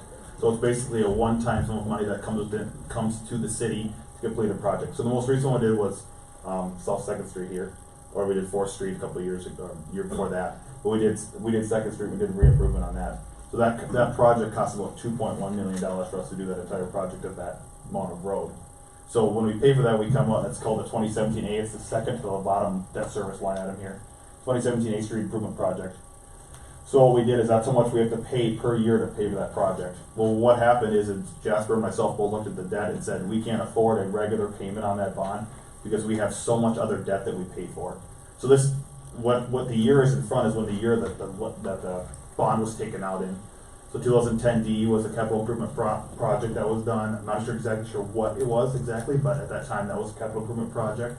2011 was a bond that was refunded. So a refunding bond means basically we refinance that bond. So it's just like refinancing your home. You have a home mortgage and then you want to refinance it to get a better interest rate. It's exactly the same thing that the city did in 2011. So I think that was a 2004 bond that we refunded on that one. 2012 was an improvement bond, 2013 was a street reconstruction, bond, 2014 was geo refunding bonds to the library, and then 2 lines down is the fire one, so that's the fire hall and the library and, library that we did.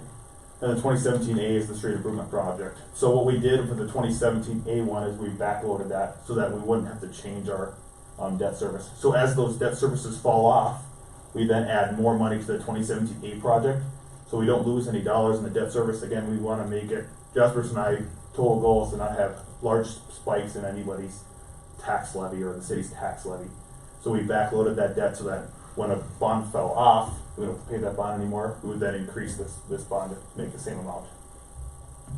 So that's what that means, is that, that's the bonds that we have, and this again is specific to the general fund or the tax levy, of the city. This does not include any wastewater, which is our PFA loan that we have for the wastewater treatment facility, doesn't include any of the 2017 A Street improvement project that had to do with the water, or the sewer, or the stormwater, or anything else related to any one of those projects. Those come out of the enterprise funds of those water, wastewater, sewer, and electric funds.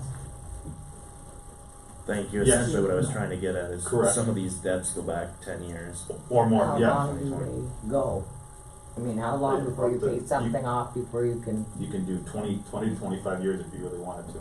and that's what your capital leases do? No, Are those capital bonds- leases that we did this year were 7 years. 7 years? The ones we did this year were 7 years. Okay.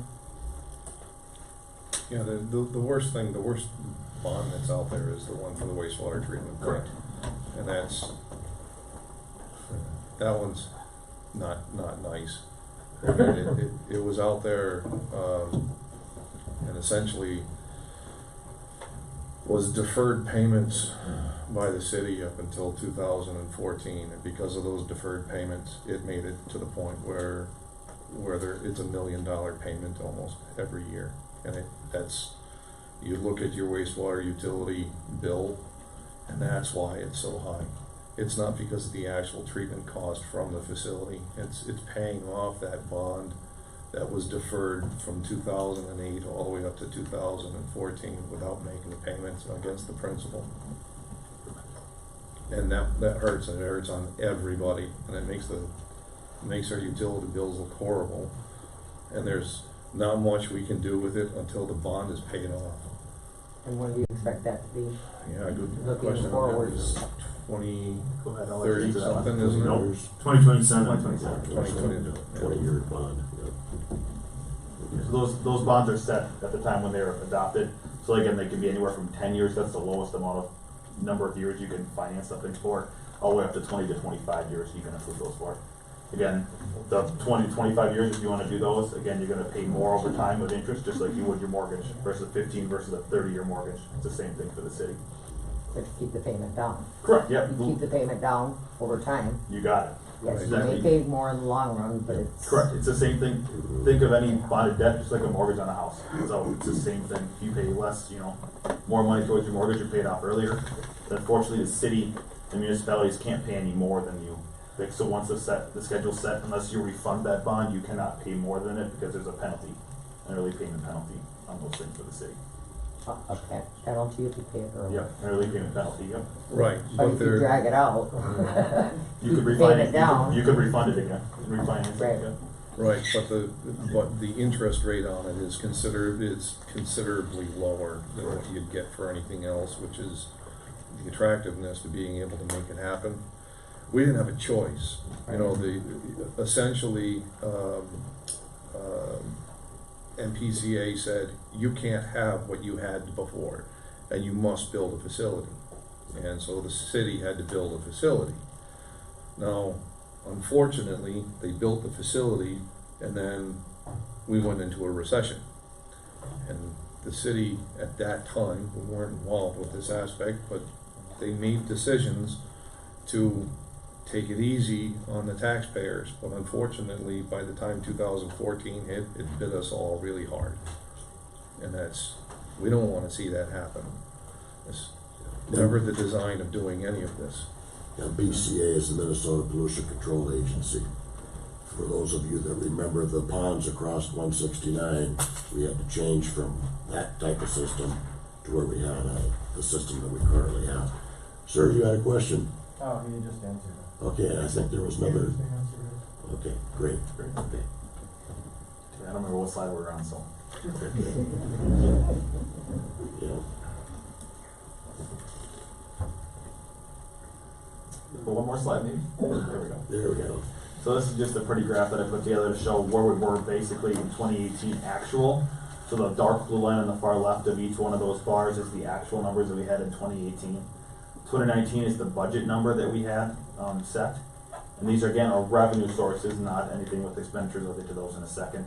And then 2020, which is the light gray line there on the right of those bars, is the 2020 proposed numbers that we had.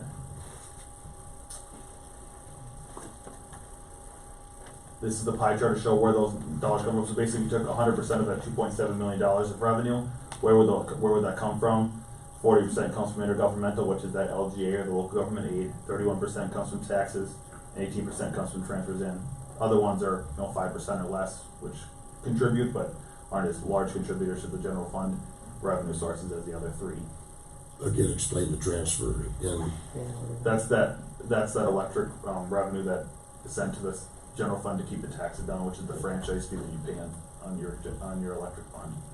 Electric utility, sorry. You have a question? So that franchise fee is what we pay, On your electric portion of your bill. so we pay it anyway.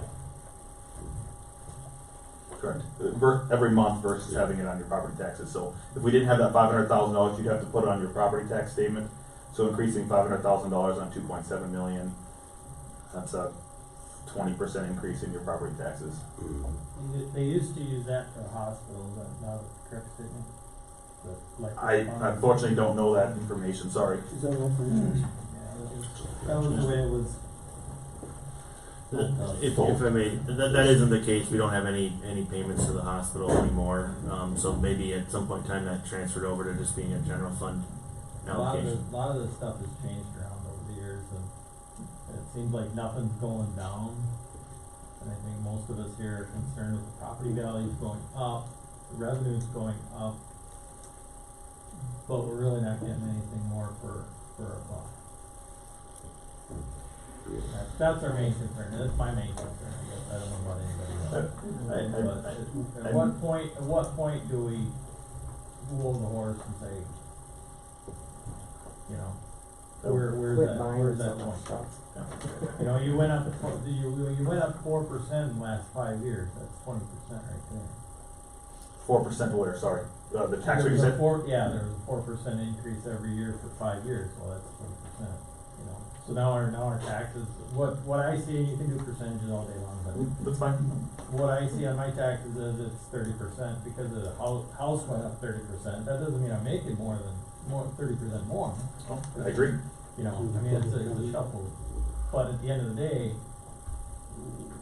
you guys are theoretically getting 30% more. Is that a true statement or not?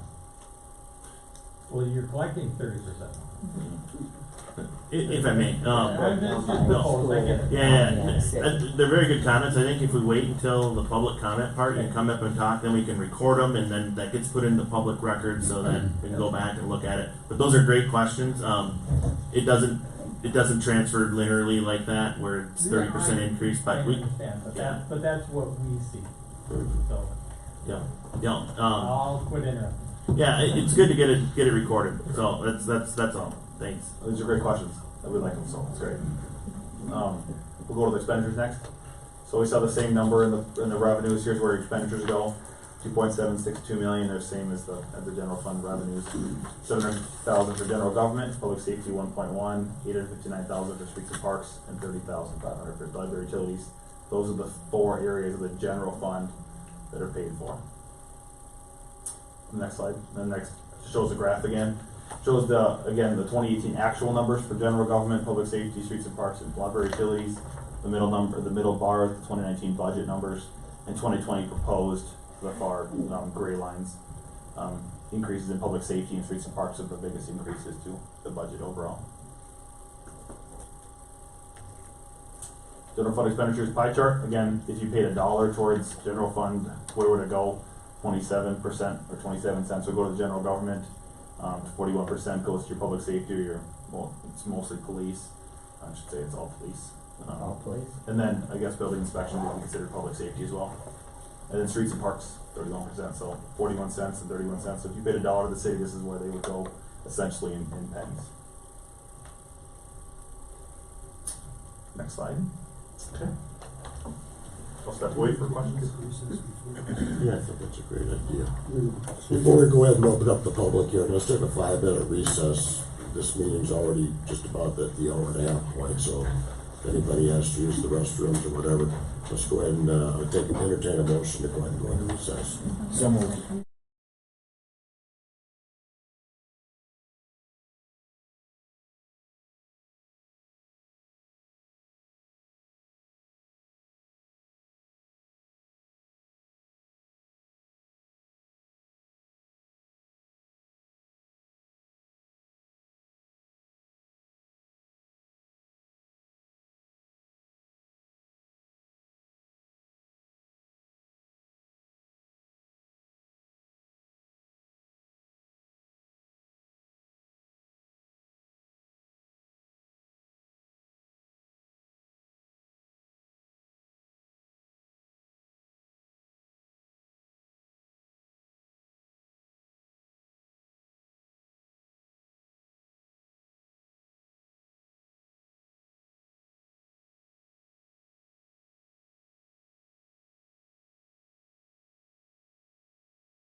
Motion to resume from our recess. So moved. Is there a second?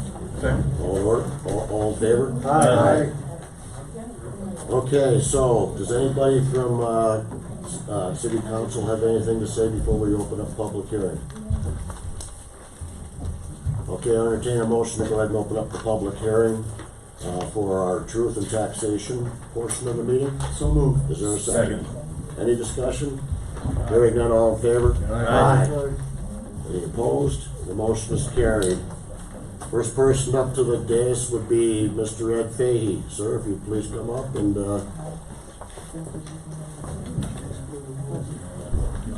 yeah, I wanna go ahead and make sure that we all understand what the rules are when it comes to public comment. If you wish to participate in public comment, you must sign up prior to the commencement of the meeting.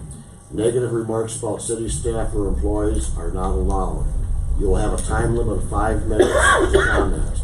The total public comment period shall be 30 minutes for non-agenda items and 30 minutes per agenda item. Disruptive or disorderly behavior will not be tolerated. Fair enough? Okay, Mr. Fahey. Yeah, Ed Fahey is my name, and I think I had our questions answered here. It was just about the tax increase on the market value, and I think we need to talk to the county assessor on the market value of the property, so that's all I have. I guess I'm at the wrong meeting. So thank you. Well, thank you for being here. We're very glad you attended. Thank you, sir. Okay, Lauren Clue. Clue. Ms. Clue, welcome. Thank you. As far as the property values, yes, I realize that they're always gonna go up. Oh, they're always going to go up. Taxes are always going to go up. My percentage showing on my property was 61.1% increase over last year. I went to the county and talked to Corey, who came to my home and did the assessment. He basically told me that it has to be an apples for apples comparison when you go to the state equalization board. You have to have an apples for apples comparison, and he told me there wasn't one for my property in the city. Well, I've seen plenty of properties, you know, size-wise, condition-wise, and I'm seeing them on the market today for sale that are still considerably lower than what their estimated value is. So I wanna know how your property taxes are figured. If you look at a property and say, I think you can get this much for it, doesn't mean you can get that much for it.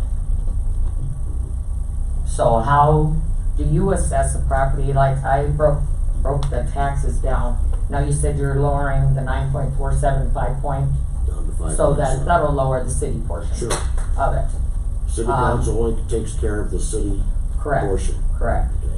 Oh, on the original, 9.47, I had almost a $300 increase per year.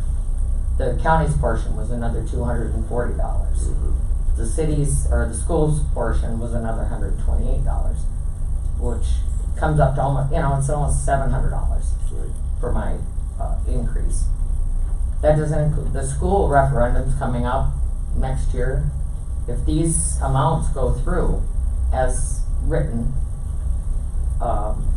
the referendum is never gonna pass for the school to get those extra dollars.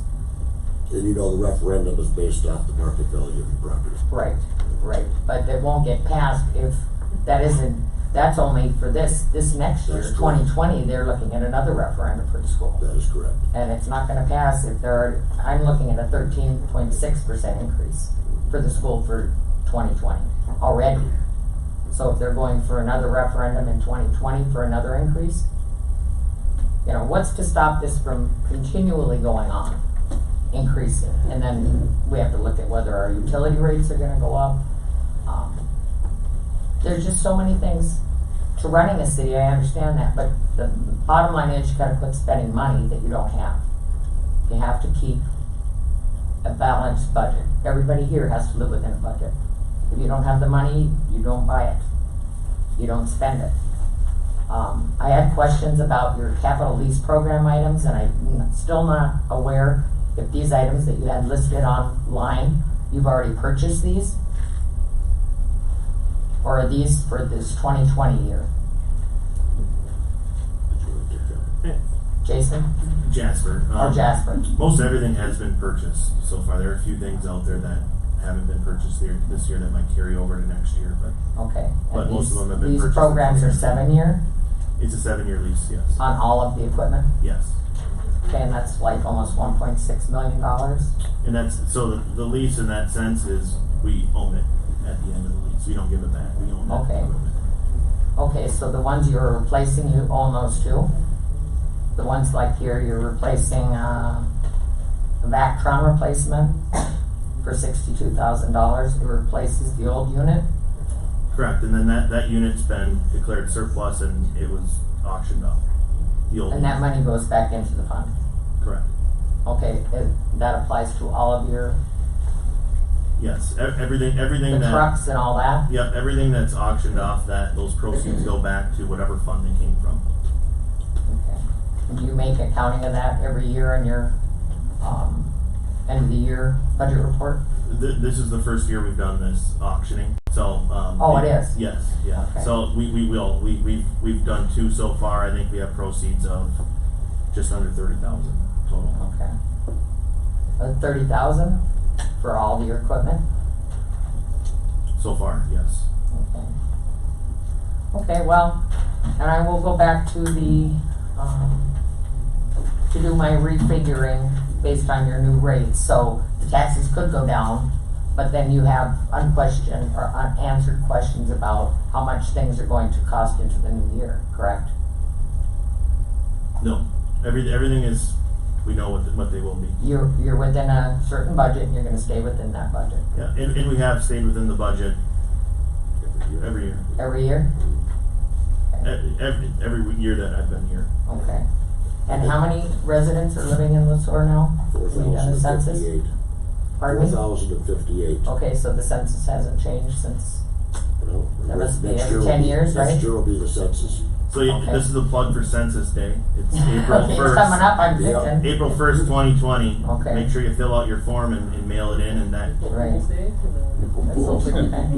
Well, I appreciate your time, it seems like a lot, like he said, it's a big jump at one time for everybody. Well, we Yeah. appreciate you being here as well, and thank you for bringing Yep, up your you bet. concerns, and hopefully you learned something tonight. in regards to how the I'm whole always thing learning, works. thank you. 10 meetings and we're still learning. Yep. In regards to just the 2020 budget. Right. So, okay, so next person we have is John and Leah Polo.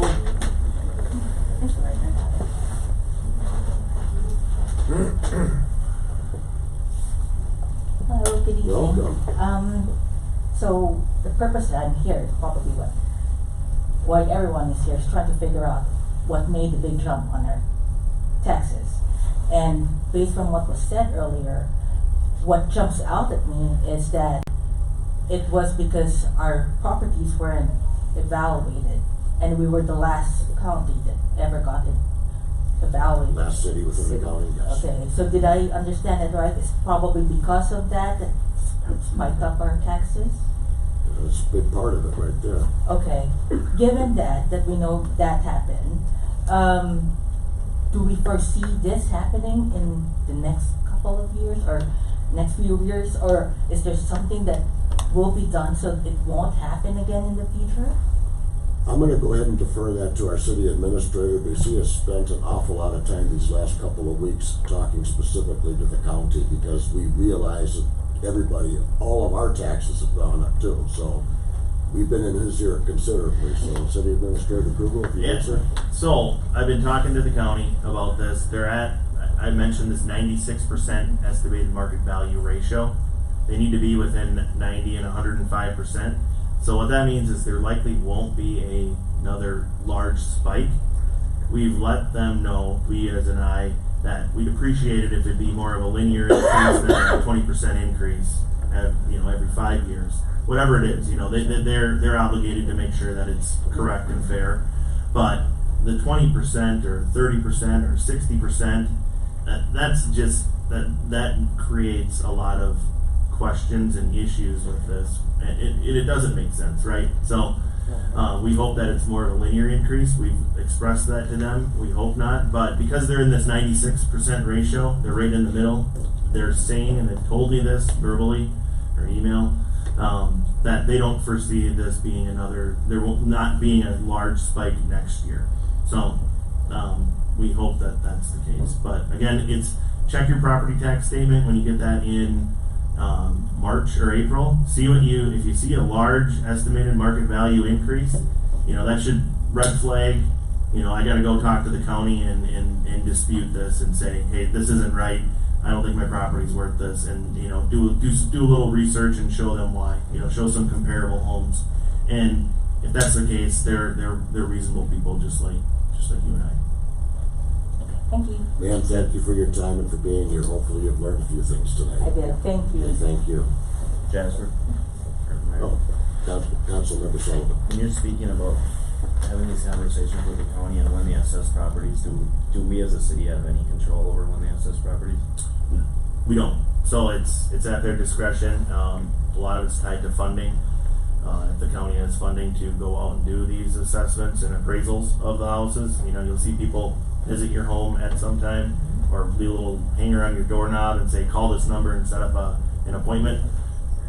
It takes personnel and finances to do that, so it's all tied to their financing too. So I don't want to speculate, but it could have just slipped away that they didn't have financing to do that type of thing for our community. Okay, Councilmember Families. Okay. So, to be clear, so that I understand it, the county was at 76%, right? You say they're required.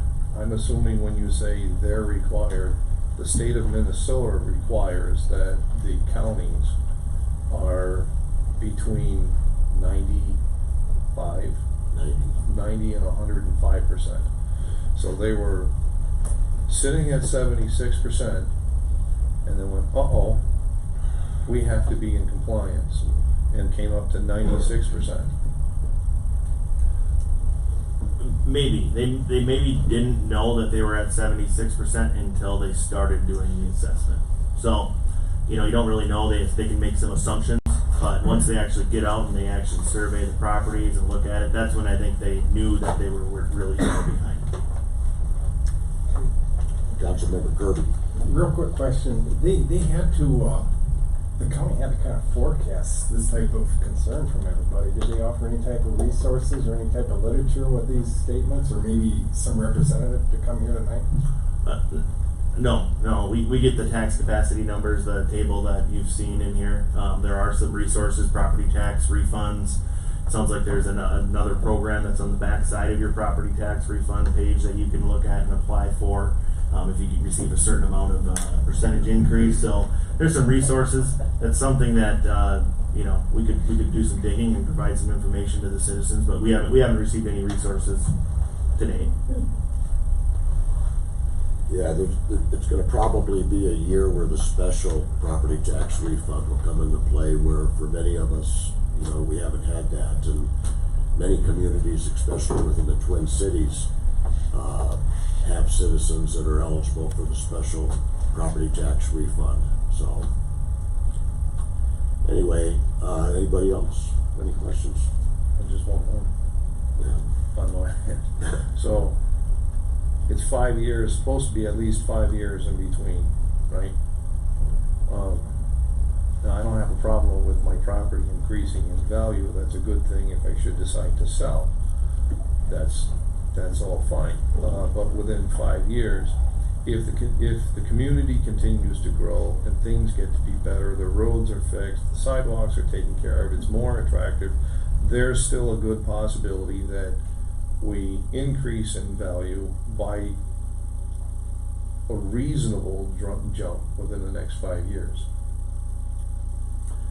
Because those things are what fall in play with what property values are going to be.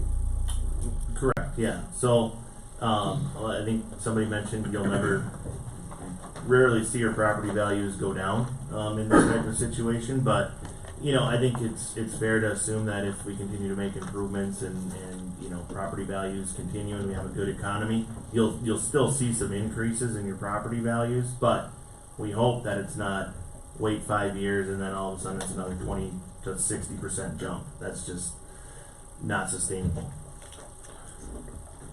The other hope, as this goes to, is that the increase in citizens, housing, apartments, as these things increase, the tax burden on the rest of the citizens for increases would be less, theoretically, because we already have the things in town that we need. We wouldn't be needing to add another community center. We wouldn't be looking at adding another fire department or an airport. These things are already here and we're already paying for them. Correct, yeah, so, you know, there's an incentive to get more people to move to the community because that's more people to spread that levy across, so exactly right. Anybody else? Mr. Bob Scott? Yep. Welcome, Mr. Scott. Thank you. Does this come off here? Well, the only comment I have is, I know the city does a pretty good job of taking care of things, you know, as far as wastewater treatment. I know I was disappointed when we all of a sudden had a sewer bill like almost double. And that was because they hadn't been raising it all along. And I kind of think that when you think about the, like, I had a 29.9% proposed increase now for my property taxes. And I know the city doesn't put a value on the house, it's the county, correct? Okay, so that part of it, I suppose a person has to look to them, to the county. And I know when I've heard before from other people, that, they have a valuation on my house proposed at $199,000. And then somebody would say, well, would you sell it for that, you know, today? Do you value it that? Is it higher, lower?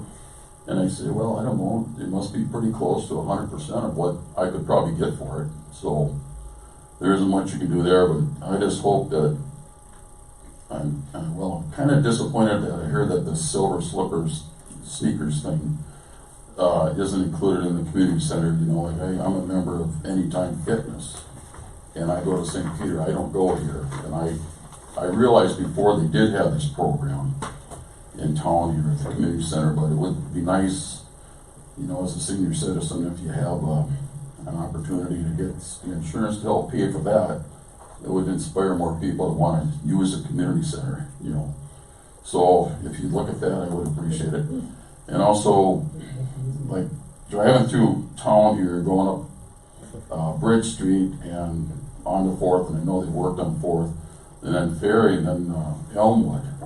Man, you know, that's just a terrible stretch of road. And I hope, I don't know if the city's in charge of Elmwood all the way out to the end of town, or Yeah. you're gonna eventually fix it. I mean, I know it costs money, but you know, a person, you gotta have good roads. You're gonna get. So, if I may, that stretch you just mentioned, construction starts next year. Okay. On that whole stretch you just mentioned, even a little bit more. So, in silver sneakers, it's still a thing. We still have it. It's just that most insurance companies, Blue Cross Blue Shield, stopped allowing to get reimbursements for that. So, yeah, we have it, the senior rate that we have is the lowest rate out there. So try to make it attractive for seniors, but some of those insurance things are changing. Well, I'm pretty sure I have a Blue Cross supplement, but I don't think I don't pay anything extra for that with Anytime. I pay zero. I just have to utilize it like 3 days a week or something like that. Otherwise, I'll lose the ability to have it paid for by the insurance company. So I guess basically, and I do own a property, lake property. I just proposed. It's up in Crow Wing County, and they value the house about the same, but the percentage of increase all in all, I'm looking at almost 30% here in this county, and I'm looking at 1.5% up north. And I can't hardly believe that The difference. it's just a hell of a kick in the ass is what it is. And it just doesn't make any sense to me, and I know there's a lot of different things between maybe here and another county, but all in all, raising our taxes pretty high, you know, for 1 year at a crack, and I wish it would be more incremental, like, Right. because all of a sudden you take like a 30%, and I'm not getting a 30% increase in my social security check or whatever, pension amount every month, so there's a lot of people here that are on a fixed income, you know, and I don't know what else to say, but. Well, sir, we appreciate you addressing city council. Thank you for your input, and we'll certainly take a look at your concerns, sir. Great, thank you. So we have Dana Allen.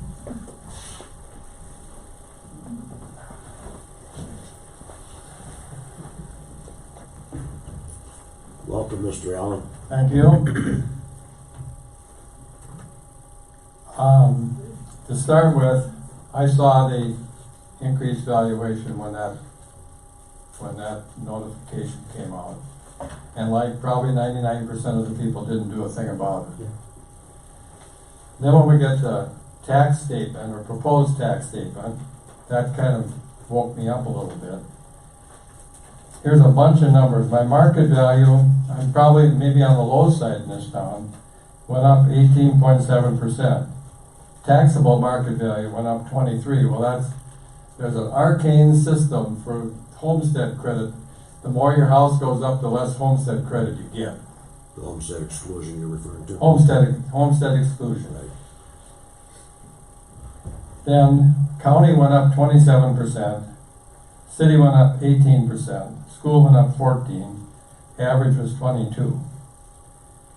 So taxable market value goes up 23%, city goes up 18%. The way I look at it, and the first question I had was, what percentage of properties got the new assessments? And the answer to that was about half in 2018 and half in 2019. And you said most of 18 was commercial industrial. So commercial industrial paid some more of our residential taxes last year, probably. And so then the residents are picking up a bigger increase this year. Okay, now, your proposed tax increase was, or cost increase was 9.47%, and that went down to 5.7. So if you that's 60% of what it was. So then of my 18%, if I just multiply that by 0.6, that's probably what it's gonna be. Is that directly proportional? Not direct, but close. But close, okay. So that's 10%. The way I look at it is if all the property increases in Sueur go up, we're all in the same big boat. So our taxes, on the average, only ought to go up as much as the general fund expenditures in the city go. Is that about right? So now okay, that really answers my question. And the only other point would be, we're going up about 5.7, let's see. Our city expenditures are going up about triple, 2 to 3 times the inflation rate. I mean, is that gonna go on forever?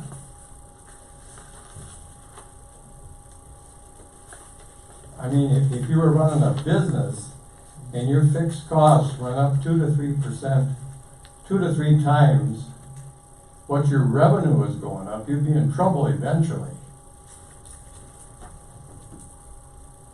I think you'd be in big trouble. You know, okay. Director Dow, did you want to? I can answer that question. So part of it has to do with the general fund upgrade, but there's also a portion of the debt that went up as well. but something that the city can't control. So just because it went up 5.7% for the tax levy, doesn't mean that it's operations only. There is a portion that is debt, so it's about $19,000 or so. If you wanna go back to that slide, you can. So it's a portion of that 5.7% increase in the levy is related to debt, which we have no control over once we take it out. So we don't have I can't change that at all, and if I can't prepay it early, then we have prepayment penalty. You don't have control over it after you take it out. Correct. That's the most important part of that statement, after you take it out. Correct. Okay, thanks for letting me say my piece. Thank you, sir. Mr. Stuart Peterson. Well, I signed that paper because I thought I had to check in. Now I'm here, I'm gonna rant a little bit. Please I do just so. got a couple of questions. You said that 68% of people don't live in this town, they work here, is that right, sir? Yeah. Okay, community center. What is in place to change that? To get it 63% living here, 33% not living here? What's in place to make that happen? I don't see anything. Okay, on the community center? Yeah, you said 63% live in this town. Oh, no, the idea. I know the idea is increase revenue in the community center, right? Make it profitable. So how do you get that 63% to come to town and use that facility when at 5 o'clock they leave and don't come back?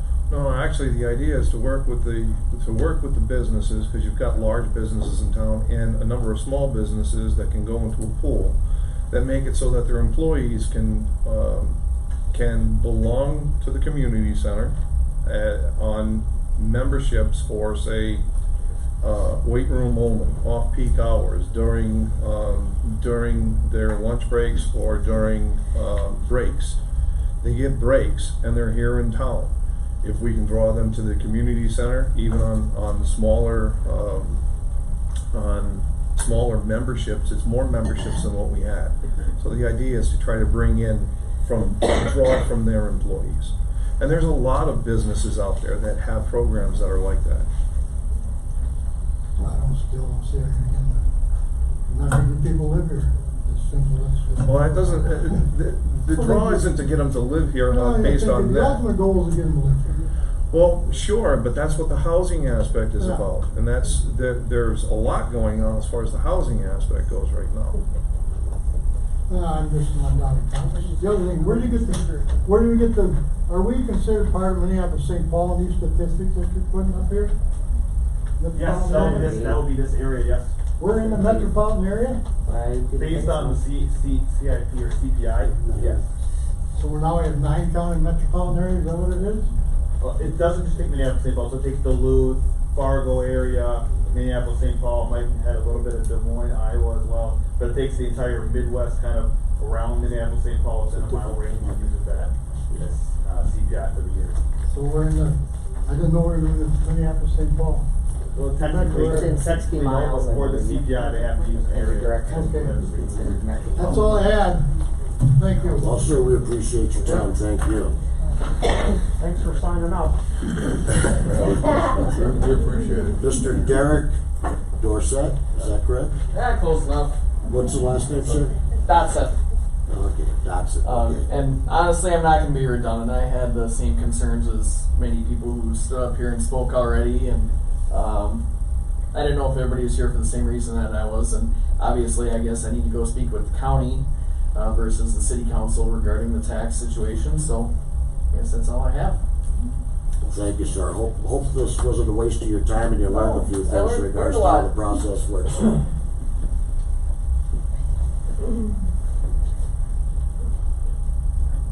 Okay, Mr. Tom Gupton? Dana's question pretty much answered. I'm just interested in finding out. Okay. Well, sir, we're very glad you're here as well. We want to make sure that everybody understands the process. So thank you for your time.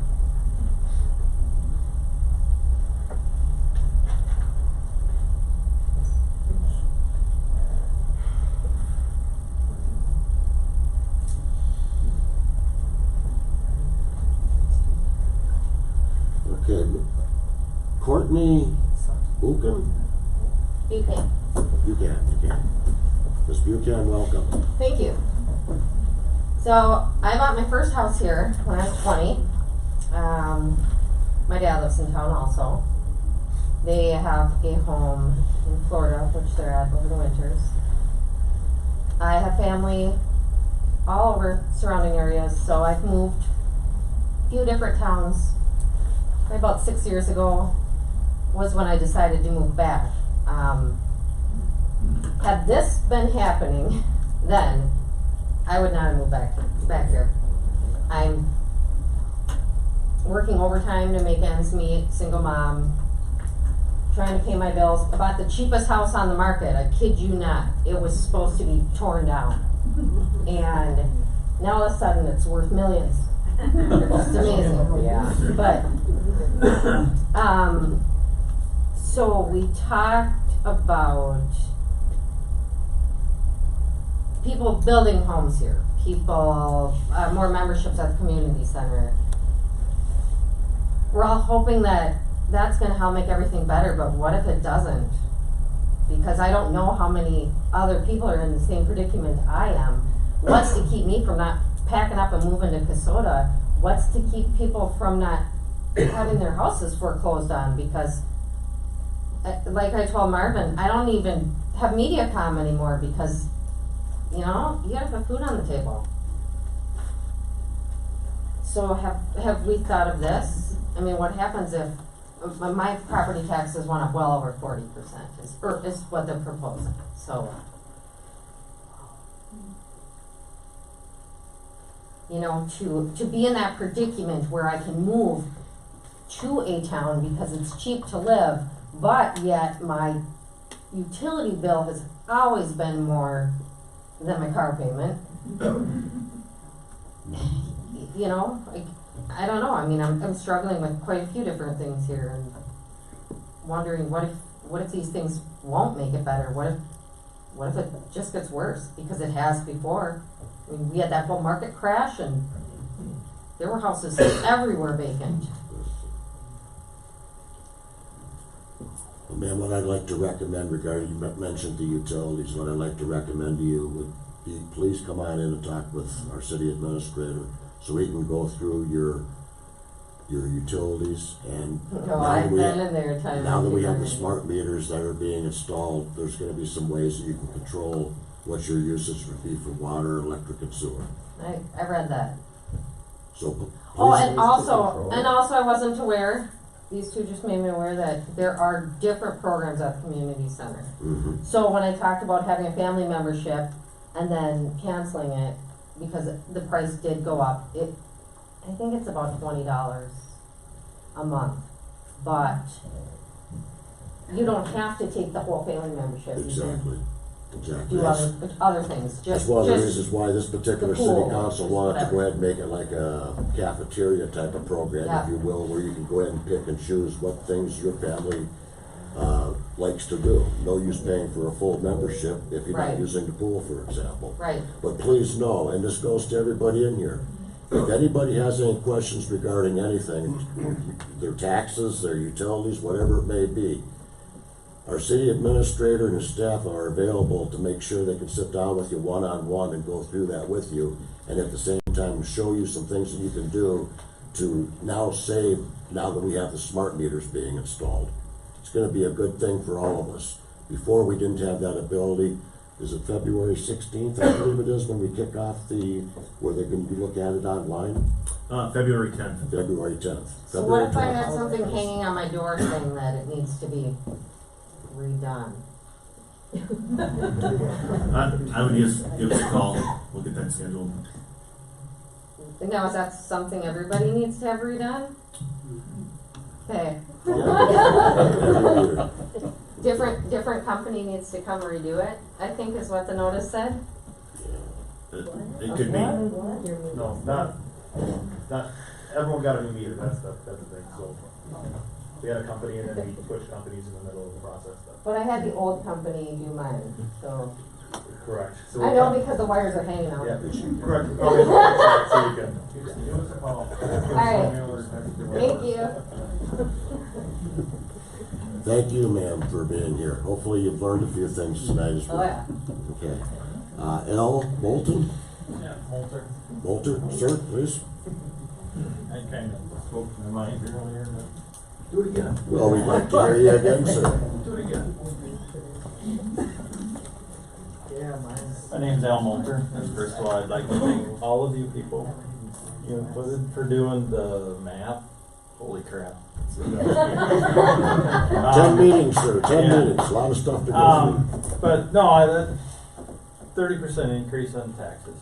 You say, and then I was one of the 3 people that went to the school board taxation one too, and they pretty much pushed it upstairs to the state, so kinda is what it is, but, it just seems like that, you know, first we get a stormwater tax. We call it a fund or whatever, it's a tax. That's $300 a year. You get a this tax and that tax and a 30% tax, and it's like, I know we have to fund all this stuff, and I know you guys are doing a really good job to do that, but the community center, built in the 70s, yeah, it's a great thing for the community, but at the same time, it costs us $500,000 a year. You know, I mean, that's 20% of the budget. You know, I mean, it's, okay, so at what point do we do the budgetary constraints to the rewards? You know, and I think that's what we gotta look at here, and I told the school district too, you gotta look at public relations. 30% tax increase throughout this town, or even, you know, I didn't do any improvements even in my home in the last 4 years, you know, so like I said, going forward, I think we need to look at, as a city, we need to look at that public relations part of it, because next time $4 gas hits, it's gonna be bad, because people tend to leave this town when they can't afford to commute, and that's what's happened before, and like I said, that's about all I got, so I don't know, obviously there's nothing we can do for the tax increase for this year. I mean, it's rolling through, and property values go up, and theoretically the bills to maintain that property goes up too. I understand all that, but 30% is a big hit for pretty much anybody. One other thing I had and I lost it.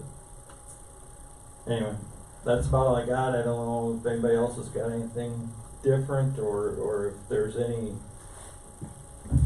way we can not go up every year. That would be awesome. Because I'm pretty sure if we went down 30%, I wouldn't be standing. Yep. I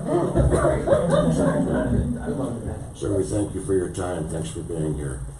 That's all we have on our list. Is there anybody that would like to address City Council even though you're not on our list? Sir, please. One of our planning commissioners. I'm Dale Ryerson. I just, listening to some of the comments here, thought maybe it'd be a good idea if, city staff or somebody could be available to direct people who have the big increase concerns to some of the state relief that is available for big increases or, tax cap or rebate, circuit breaker, I guess they call it nowadays, based on fixed or low income.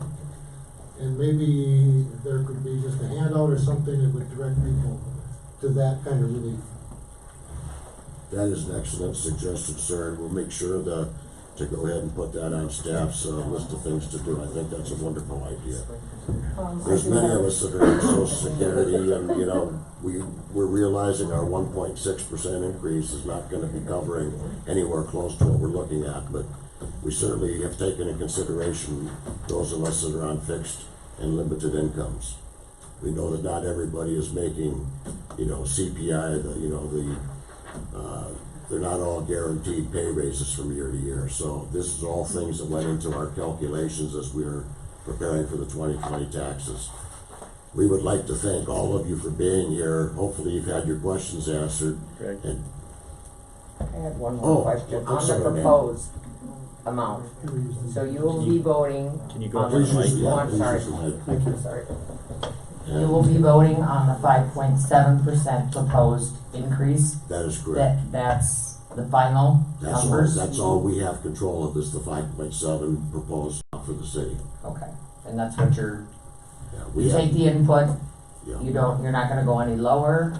We went from 9.17 to 5.7. Right, Yeah. right, okay, so that's where you came out, A 1% increase, ma'am, is about $25,000. okay, That's about all it comes to. okay, okay, sounds good, City thank you. Administrator Cooper, do you have something to say on that? Just to be clear, city council can set that at whatever they want, you know, so it's not saying, you know, the proposed rate is 5.7% increase.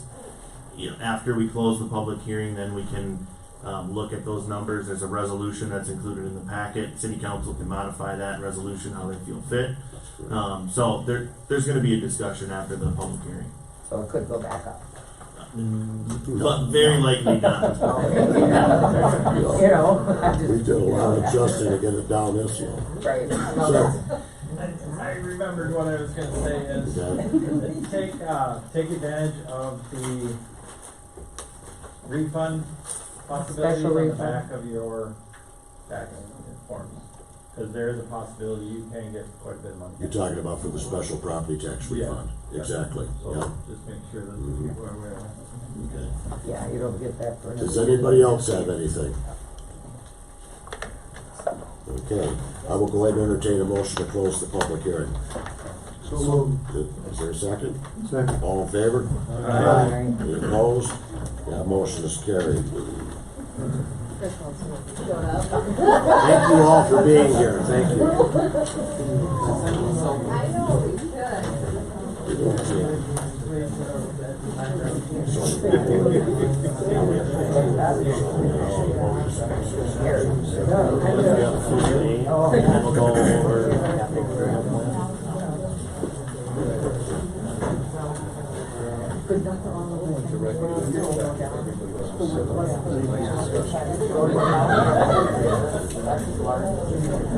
You guys, before you all leave, City Council would like to just give you guys all a shout out for the way you've conducted yourself tonight. We know that this is not anything easy for any of us, and you handled yourself with dignity and respect, and we're very much appreciative of that. Thank you. And if we don't get a chance to see you sooner, you all please have a very good holiday season. And thank you for being here. Thank you, folks. We'll let the chambers clear. Any questions? I've been we'll come. When is the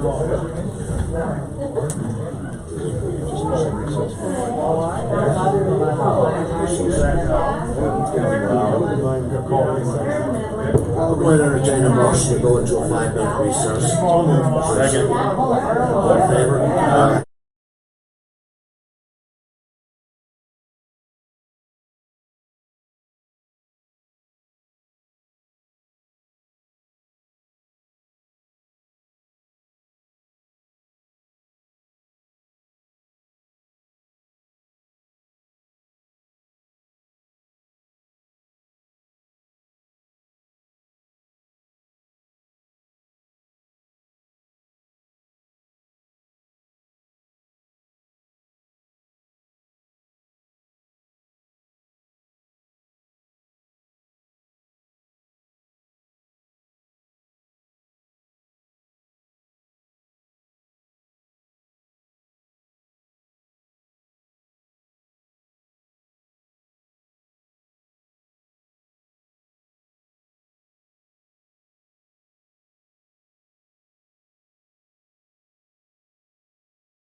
All in favor? Aye. We now move on to our regular agenda. First item on the docket is 7 Alpha. Approve the 2020 proposed final general fund and EDA levy. City Administrator approval. Mayor Hague, members of City Council, we've done the budget presentation for the general fund. We've held the public comment on this, and attached in the agenda packet is a resolution 2019-038. It's approving the 2020 proposed the final general fund budget and 2020 final property tax levy. What we have, what's on the table for the proposal is a general fund levy of $2,710,786, and that would be an increase of $146,253, or 5.7% increase from 2019. What we're looking for, we want to engage in discussion about this and possibly, hopefully, pass a resolution tonight on the budget. That's it. We'll open up to City Council questions, concerns that you have either for our City Administrator or for our Finance Director. I have some. Councilmember Krogman. For both of you, if we were to reduce the amount of the taxable income that we would get through the levy, therefore reducing expenses, if we do that tonight, do we have to get into the detail of the budget, or we just reduce the total proposed amount? No detail, we refer it back to P&B, we say you work with staff and cut 100,000 out. Can that be done, or do we have to have specific line items? We could adjust it tonight. I think the number that we're looking for is the 2.71, that big number, the total levy amount, Yeah. is what we're looking for tonight. As far as the process for that goes, we would certify, we'd be able to prepare the certification documents, sign those for that amount. If it's a capital improvement item, a capital improvement or capital equipment, those items are movable. We have $697,900 allocated for that. The only adjustment I would say is that would be where that 100,000 that'd be the recommendation to come out of there. So that number would change in the certification, but it could happen. In other words, we don't have to have the detail of the actual budget, we have the bottom line proposed total amount. Correct, the bottom line, and then we would adjust the CIP item. Understood, okay. Now if I may ask Mr. Dowd, if we were to take 100,000 out of that proposed amount, Sure. using that example of a house now worth 200,000. Correct. The original estimate was that would result in an increase in taxes from last year, when the house was worth less, to be $167 more dollars. Correct. If we take that 100,000 out of our budget, what happens to the 167? You'd be around $107. So we do it For use annual. it. Yeah, annual increase. So you would see about $107, maybe a little higher increase from that change in value from 173. It technically was 206, but we're just using round numbers here. So Understood, okay. So proportionally, if we took $50,000 out, it would be roughly $30 less per year. per year, yes. Next question. What do you anticipate being the carryover of funds from this year to next year? Knowing it's not final yet, but how much will we carry over as surplus from this year? At the end of the year, how much would we have? I think I would say $40,000. Okay. Based on the fact that most of it has to do with the flood expenses that we've paid for. Understood. But you have about 40,000 remaining. Approximately. Normally we would put that into our investments for the future, correct? It is the CIP fund for future projects, yes. Okay. But if we were to put that toward next year's income, Sure. we could reduce the levy for people by a little less than $25 probably per person per year. Yeah, somewhere right around there. Yeah. I'm not sure my council members follow that, but my concern here is if we can find some way to reduce maybe not the technical, but the impact on the average citizen. Even with lowering it to 5.7, we're still having a greater impact on some people that really are gonna have a hard time bearing this. frankly, I can handle it. I know what mine will be looking at the 5.7, and it's not gonna put me under, but there are some people it would make a difference for. I agree. So I'm not playing a game here. I'm looking for a way to do it creatively, and yet not really mess up our budget, because the next thing I wanna say is, the things we have in the budget are really important. We have been kicking the can down the road on some things, and that's not a criticism of other people, it just was necessary perhaps during a recession or whatever. But the point is, we need to keep this city going forward. Maintaining our roads is a particular one that we've heard about. Parks, recreation. I understand that recreation's very expensive, our rec center, our community center, but we're taking proactive action to be able to increase the amount of income we have, thus reducing the cost to our citizens out of their pocket, the general public. So I'll leave that there. I'd like other council members to have an opportunity to speak, but those are some things that are floating around as I process what we're doing. So, Anybody else? I would like to just throw this out there. Realistically, if we went from a 5.7, let's say we cut that in half to 2.85, we're really looking at cutting about $71,000 off the taxable income that the city would have to work with. Is that correct?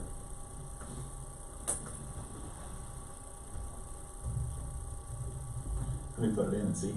I'm not gonna get that number.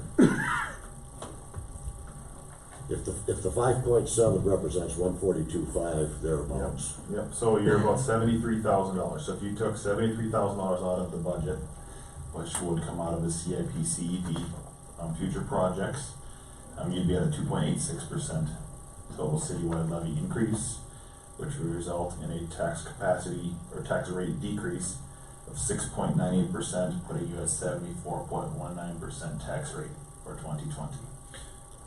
Okay. I'm a thought on this, going with your thought.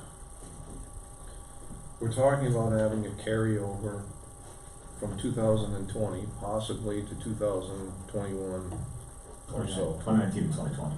No. 2020 to 2021 with additional funds from the $450,000 from the roads. Oh, for the roads. Okay. Yeah. Now keep in mind, we're going to already have a large streets project going in 2020 and 2021. Okay? Now, knowing that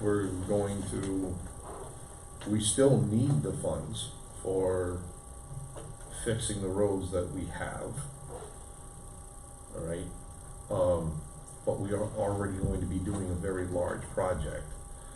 The carryover funds, if we were to deduct what we estimate those carryover funds might be for 1 year, so for the 2020 year,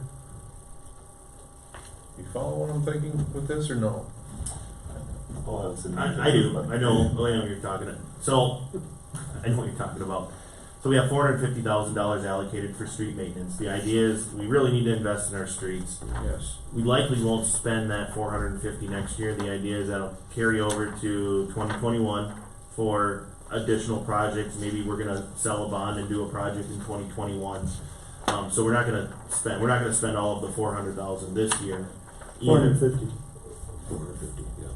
In 2019? 2020. Yeah, in 2019 we have 400. Okay. We're likely not going to spend all of that right this year, so there'll be a little carryover there. That's managed separately in the capital improvement fund budget. Right. But I think what Councilmember Favalis is saying is, if we reduce the street maintenance number to what we think we'll actually spend, reduce it by that amount, and then that has an effect on the levy, correct? Is that what we're talking the about? carryover funds from this year, we wouldn't have the carryover funds from 2020 year to 2021, but we're already gonna have major street projects going on in 2020 and 2021.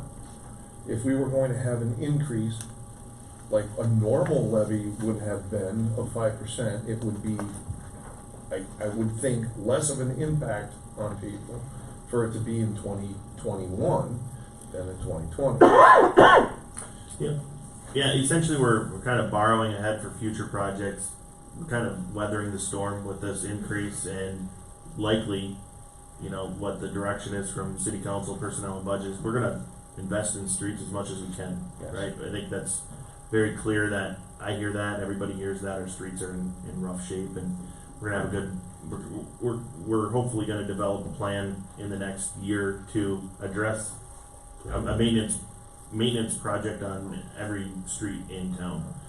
So, are you asking what that number is, what we think that number is, as far as 450 to something smaller that we'll actually spend? I'm asking that if we cut the levy to the 2.5, are we going to be suffering on road repair work during the year if we were to cut that back? I would say no. I think the carryover is probably around 100,000 from 2020 to 2021. But that takes that changes our overall long-term plan, because that money carries over. That's going to go to future projects. We're trying to build that, so it changes that a little bit. But I would say it's around 100 now. I think the focus of the city council will be to do street maintenance projects over maybe a different project, so we may bump a different project 1 year back in order to do street maintenance, because that seems to be a more focus of the council than a different project maybe. If we recall our pavement management plan, we know that in a 40-year cycle, we're looking at about $32 million price tag. That equates out to $800,000 a year. We started this last year with $400K, where we talked about improving that by $50,000 each year. Keep in mind that where we're at right now is considerably less than the $800K that we really need. In a way, when you throw $50,000 towards roads, which has been what's been done in Sueur for a number of years, that's why we have the streets that we have today. We're trying to address that situation. There are going to be some carryover dollars, but I think that another thing we might want to consider is that we're looking at about $500,000 potentially coming back from FEMA. And that timetable could hit sometime in the 2020 year. So that being said, maybe if we were to look at, and again, just an example, just to kind of get us thinking on this, let's just say we took the 5.7 and divided it in two, got it down to the 2.85 level. We're taking really $72,000 out. I would maybe caution about the streets, but maybe there's a little bit here and there that we might be able to trim, even though we just went through this exercise 2 weeks ago, as we all know. We just trimmed $100,000 off. But we all heard what our citizens have to say. A lot of them, we don't want any of our citizens to be in a situation where they're forced to go ahead and buy groceries as opposed to medicine. We don't want that for our citizens. None of us do. So we have to figure out some kind of way where we don't stop the growth of the city of Sueur, but at the same time be mindful to what our constituents are telling us. Council Member Sullivan, please. Just a quick question. I'm hearing a lot of, if we cut the budget or the levy back, that it has to come out of the CIP, CEP to be feasible. Is that an accurate statement, or is there other ways to cut that? That is, right now, so a little history, I think before you were on council, the first budget that this Mayor Haig and everybody else passed, we went through all of the operating budgets for all of the departments. We really squeezed them as much as we could to create some funding for capital projects. So that really, we looked at those really closely. We just did that again this year with some of those. I'd say that there really isn't much there, if anything, for any of the departmental budgets. Well, I guess the reason maybe I should ask my question first is I seen earlier tonight, and I hadn't seen that previously, I might have missed it, that we're looking at adding another Parks and Streets employee. What are we, I guess my question is, what are we looking to gain out of that employee? Because right there, it's $93,000 that we didn't have before. Yep, yeah, so right now, we've had to contract out some things, and I've had questions about that. As far as snow removal goes, some things in the summer, it's just really increasing that level of service. It was kind of, I'll call it an experiment when we went through some of the severance packages. We said, all right, there's gonna be 2 people that are leaving this department. We're only gonna fill one of those positions and we're gonna see how it goes. What we've seen is that there's an increase in needing additional, outside contracted services. So, and we're weighing that and we're saying, to be able to manage that along with the union contract and staggering things for on-call time and snow plowing in general too, adding that position would be beneficial. So, and that has to be a full-time employee, it couldn't be a seasonal? That the recommendation is a full-time. The seasonals, are very hard to fill. We have a very difficult time finding those. Right now, we've had a seasonal position at the community center posted for, I wanna say, 3 months, and we've gotten 0 applicants. And it's a, Zamboni driver, it's a fun job, I would say. So, but it's difficult. The market right now is very challenging. Just large scale, with Uniman shutting down. I think there's going to be a market of, I'd say, well-trained equipment operators out there, so it might be a good opportune time to fill that spot. But it is a cost, right? It's that $93,000 total compensation benefit package. So we've looked at it. The recommendation is for a full-time position. Well, and part of that, I mean, I hear you talk about snow removal, hauling snow. In past years, I don't recall, previous to the last 3-4 years, I don't recall us hauling as much snow as we do today. So I guess I just have a hard time dropping. I'm not in favor of reducing the pavement management plan or the street maintenance plan moving forward. I'm not interested in reducing that, but one of the first things that comes to my mind is where can we cut back internally as well, and that comes right to the top of my brain. It's not hiring a full-time employee. If I may add on to your question, Councilmember Sullivan, what are we exactly paying in contracted labor for the snow removal and things that is it close to that $90-some thousand? Well, it's not apples to apples comparison because there's heavy equipment and stuff involved with it, but I think it really came to the attention of City Council in February of this year where we had a lot of things going on for snow, and you're seeing some of our local contractors hauling. And we said we were gonna look at this position as, is it working, could we use another person? And the answer is yeah. I mean, we, just with the scheduling of snow plowing, having operators come in at 4, per their union contract, they can only work a certain amount of hours, and then, if it's a continuous snow event, being able to fill that's a big deal. Overall too, with, streets and parks, our parks, they're now combined, it's now Public Works. But our parks, really, we only had 1 person working in all of our parks. Now we have 1 full-time person that's a mowing position, really.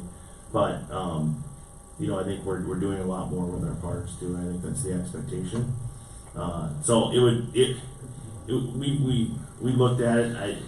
It would be very beneficial as far as the service level goes. I think there's a lot of things, we get a lot of calls in the summer about things that we could be doing better, mowing more frequently, picking up parks, things like that. So, overall, it makes a lot of sense, but it is a consideration. It's an added service level. You're not gonna see a return on investment as much as, it won't be a 1-for-1 with snow removal and hauling and that type of thing, but it'll be very helpful. And I don't disagree that we need it, it's just, we're hearing from our citizens that we need to cut back.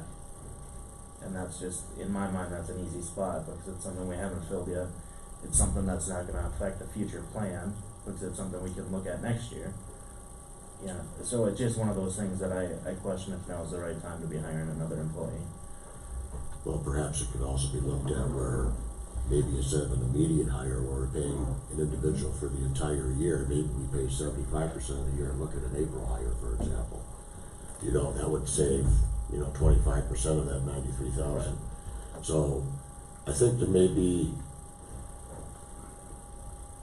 some things that we can do, but when it comes to the CIP, CEP, I don't see where we wanna cut because of the importance of these projects that we have out, that we're looking at over our 5-year plan. And I think pavement management, I think we're pretty much in agreement. I hope that we certainly don't wanna take a step backwards. We've come too far with creating this pavement management plan to move forward. But yeah, that's exactly what we're doing here, is we're having a discussion, so all these things are good to hear. I'd be curious as to what Councilmember Kirby, Councilmember Huntington have to offer in regards to this. Anything, sirs? Well, I think, my feeling is I'd like to continue to move ahead with this, this pavement plan we've got. I mean, why tamper with it now? We're pretty well invested into it. And, it just becomes too easy in the future, I think, to use that as almost like a savings plan, is my feeling. It kind of, to me, looks like maybe like a third rail kind of program like Social Security. Look what the federal government's done to Social Security over the years, where that was supposed to be something that was untouchable. And look what's happened over the years. And we did hear tonight a lot of people complaining about the taxes and everything, but, we did hear a couple times tonight, people still complaining about the roads. We do need to address that, and I think we need to stay on track with it. That's my feeling, so. Councilmember Huntington. Not to repeat what Sean just said, but I agree with him completely. I've been on this council long enough that been neglecting the roads and all that kind of stuff, so to me that's very important, so. That's all I have. Councilmember Corcoran, did you have anything more? I just want to double check something. Zach, you talked about a potential carryover, rollover, whatever we call it, of 40,000. Sure. Would that really be road money? Would that be CIP, CEP type? Would that have something to do with the roads, or? Yes, I mean, what we do is we designate it for CIP, CEP, that may be designated for roads. What we do is there's a transfer memo that I do every year that will take, if we're above the 50% range of the general fund balance over what our next year's expenditures are, or 50% of that, I can take some of that money, move it in another fund, they call that a general fund excess transfer. And we've done that we didn't do that in 2019, but we did it in 2018. And that was like $70,000 at that time. We moved it over to CIP, CEP to fund projects. That wasn't designated specifically for any certain project, it was just designated for CIP, CEP future project purposes. Again, you can do that every year. It's called the General Fund Excess Transfer. We passed that general fund balance policy back in 2018. But take this year's streets and roads. Where are we in terms of our plan and how much has been spent or left or whatever? I don't have that number exactly. I know that City Administrator Krugel had mentioned that earlier possibly, but I don't remember exactly what it was. Yeah, so we're on the north side of 350 of the 400. In other words, that 40,000 was just identified really should be staying in the streets and roads program. So that's two different funds. Remember, the general fund is the operations I understand. fund, and then CIP, CEP, or the 350 of the 400,000 is a separate capital project fund. So that 350 of 400 is staying in that fund. We don't ever touch that. That stays there. So but we could, if we have any excess of the general fund side of operations side, say we got an extra grant in, or we got reimbursed for something, or LMCIT gave us a bigger check than we thought it was going to, any of those excess fund revenues over expenditures, I can take those and move them into CIP, CEP, into future projects. so what you're saying is the 40,000 potential carryover Yes. is from the general fund. General fund side, not the CIP, CEP side. So that seems to me something we could consider then. Correct. To reduce taxation on our Because, citizens yes, next year. Yeah. Well, it's kind of it's a bookkeeping exercise, right? So we have an idea of what we think this is, and when we look at the capital improvement plan, in order to do all of the things listed on your plan, we're saying we need $697,900, but that number does not include the carryover from the previous year if we're going to use that. So if you add up all of the general fund expenditures, they exceed that 697 because there is carryover from the previous year. And the idea is that that fund will continue to grow. There will be a balance in there, and then eventually the idea is that all that's going to go towards streets, because that's our largest item in the capital improvement plan. And when I say we're going to invest it, that money is sitting in our 4M account, so it'll be invested in the meantime while it sits there in our fund balance. So it's already accounted for, so it's not really saying, well, let's take that 40,000 and reallocate it. It's already been allocated for this year's projects, if that's clear.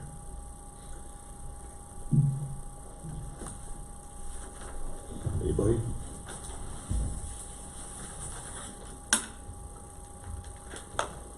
I'm just kind of going through our CIP, CEP again, just kind of looking at everything that we had done through personnel and budget and what we looked at as far as potential cuts at the last meeting. And I guess what I would like to say by looking at that, you know, the things that we've identified here, that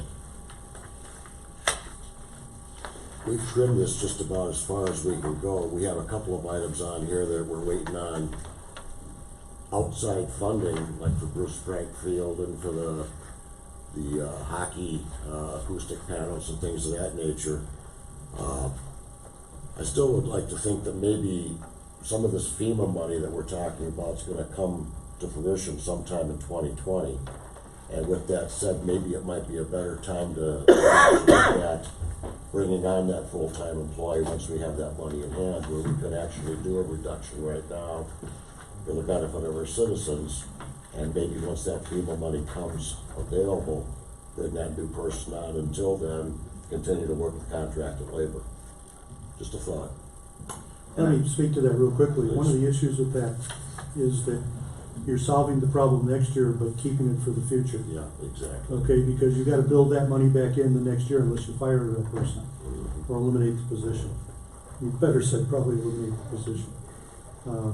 You're basically having a temporary fix to pay for it next year, but you don't have a way to fund it in the future. No. I know. It's just a thought. You know, makes sense. I'm sort of, and again, we're kind of thinking out loud, looking for the creative way to do this. But it strikes me that we could do some trimming still within the budget in some way, but I'm not really sure that it's necessary. Okay, this example of $200,000 house, if we took $100,000 out of our budget for next year, we're saving the average citizen $60 a year. A year. Yeah. That's a year. Mm-hmm. And if we want to move forward, maybe we have to kind of say, this is what we have to do to make this happen, keep things going in the right direction. That's just a kind of an outside, out loud observation. Although I'd like to see us find a way to cut it, I'm not sure we can. Mm-hmm. It's like any other budget, by the way. There are things in that capital plan that if I were the only person wanting them, I'd say don't do them. But I'm trying to look at it from a community aspect and what's best for our whole community, not just what my personal preferences might be. Mm-hmm. Well, you know, in personnel and budget, we went back to city staff and said, we want to see this below 6%. And they did more than just what we asked for. They cut enough off to be able to be even down further than that, down to 5.7. You know, it was whittled and whittled and whittled by personnel and budget and city staff to get it to already take out as much as we possibly could without damaging any of the other things that we had set aside. And then also at the last meeting, the last city council meeting, we directed city staff to look for ways to trim even more.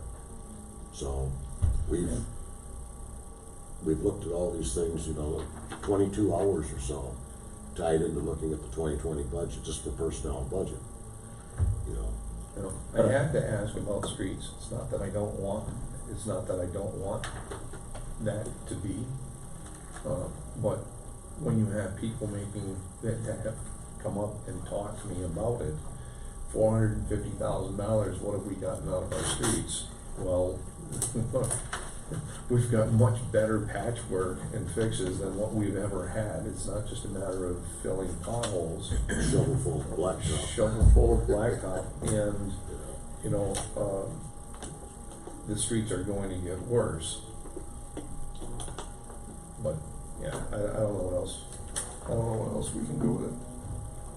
I guess I still struggle with hiring another employee, I mean, two of the biggest things since I came on council that I've heard about are the streets, number one. And number two is it seems like we have a lot of staff. Maybe a misconception, but a lot of people compare us to other communities, and other communities get by with less, and that's what I keep hearing. From the general obligation side, or including the enterprise folks? Just as a general obligation. I don't know that that's the case. I can't validate whether that truly is that we have more employees than Belle Plaine or New Prague or St. Peter or Arlington, or that those are even comparable cities. But with that being said, we heard very clearly tonight that the increases that our citizens are seeing are too much. And I don't think any of us were prepared for a 20 to 60% increase on property values, number one. Number two, people are telling us this is too much. So I truly believe that we have to do our part and trim back as a city with the hopes that the county and all levels do the same thing and make it right for our citizens. And I truly believe until I can see apples for apples what we're gonna get out of a full-time employee, another full-time employee, I don't know that I could support hiring another employee when you're telling me most of it revolves around snow removal and snow hauling. We're hiring somebody for a full year. That's 5 or 6 months out of the year that you're telling me we need somebody. I struggle with hiring a full-time employee for that. I'm not saying they wouldn't get used. I'm not saying they're not needed, but I struggle with that. Did you have a percentage in mind that you were thinking? For? I suggested, for example, maybe taking the 5.7, maybe trim it down to 2.85, cutting it in half. Did you have a number that? I don't. I mean, when we talk about that, we're talking $70,000 $some. Right. And the first thing that comes to mind, because I'm in agreement that our CEP, CIP stuff is important to keep the city of Sueur moving forward. So looking elsewhere, and this is, like I said, the first time I noticed the new hire. I'm not saying I missed it.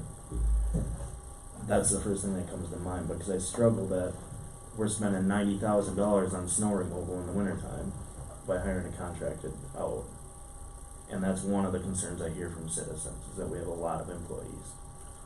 Let me comment on that, though. I think one of the things to keep in mind is that we have enterprise funds, so they see people driving city trucks or whatever, and they think, gee, we got a big payroll. Well, yeah, we do. We're running a water plant, we're running a sewer plant, we're running an electrical business. And I don't disagree with that, but I just question if now is the time. And to me, that would be a simple fix.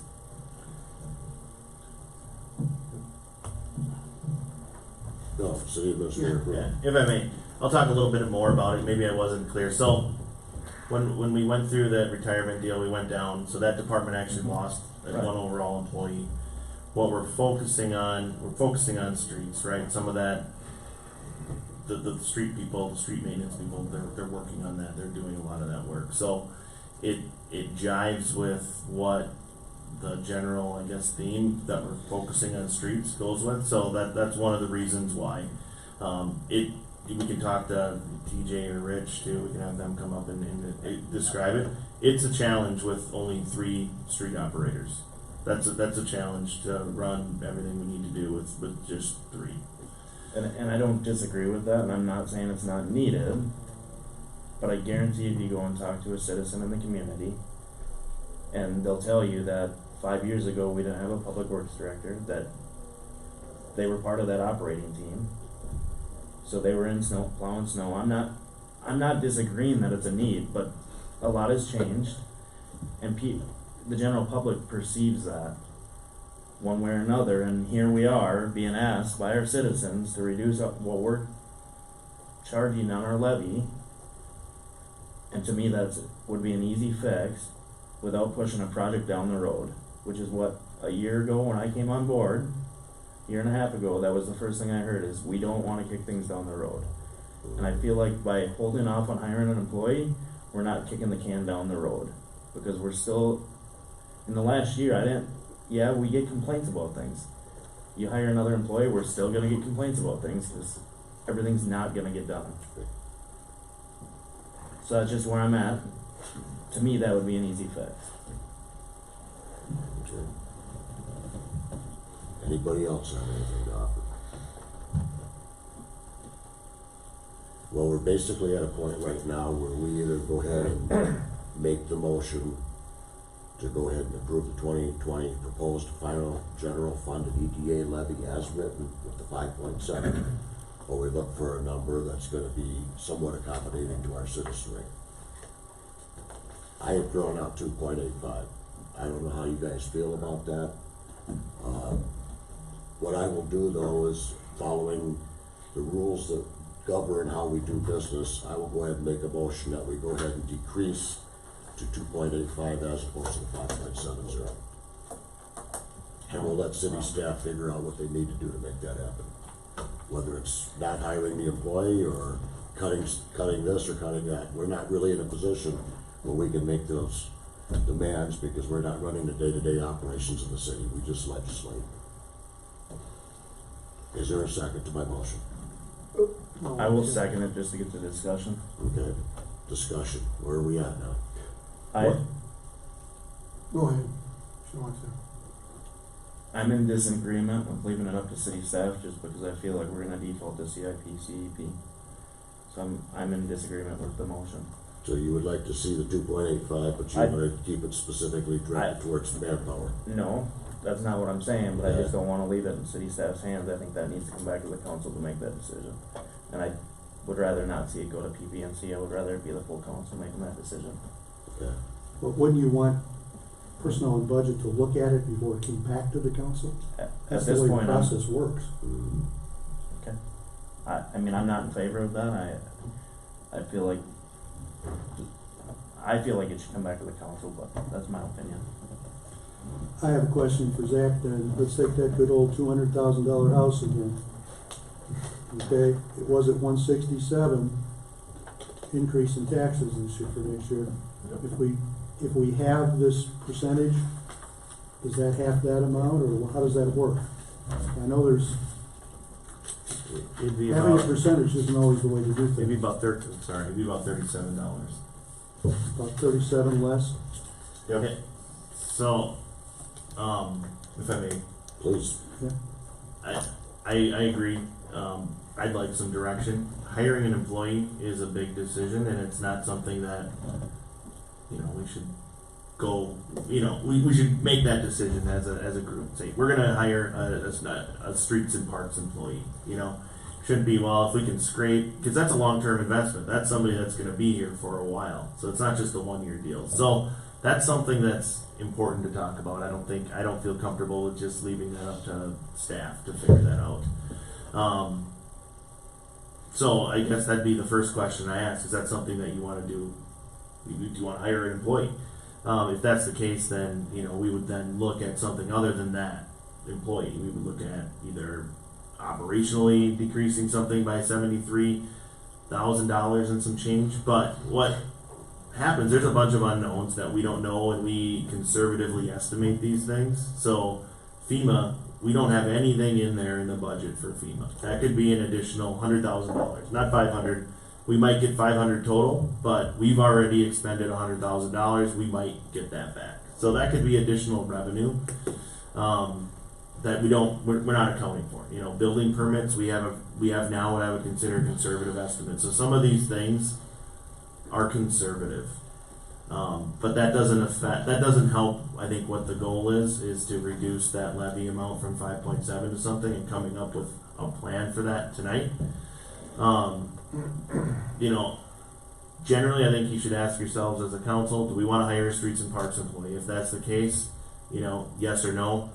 Then if we want to reduce the levy to this 2.85%, which is roughly $73,000, I would feel comfortable then having city council say, staff, figure this out. We're going to hire this employee. We made that long-term decision. Staff, figure out where you're going to get the $73,000 from without tapping into the CIP. So operationally, and what that might mean, and I'll just talk about this, is we wait until we get something back from FEMA.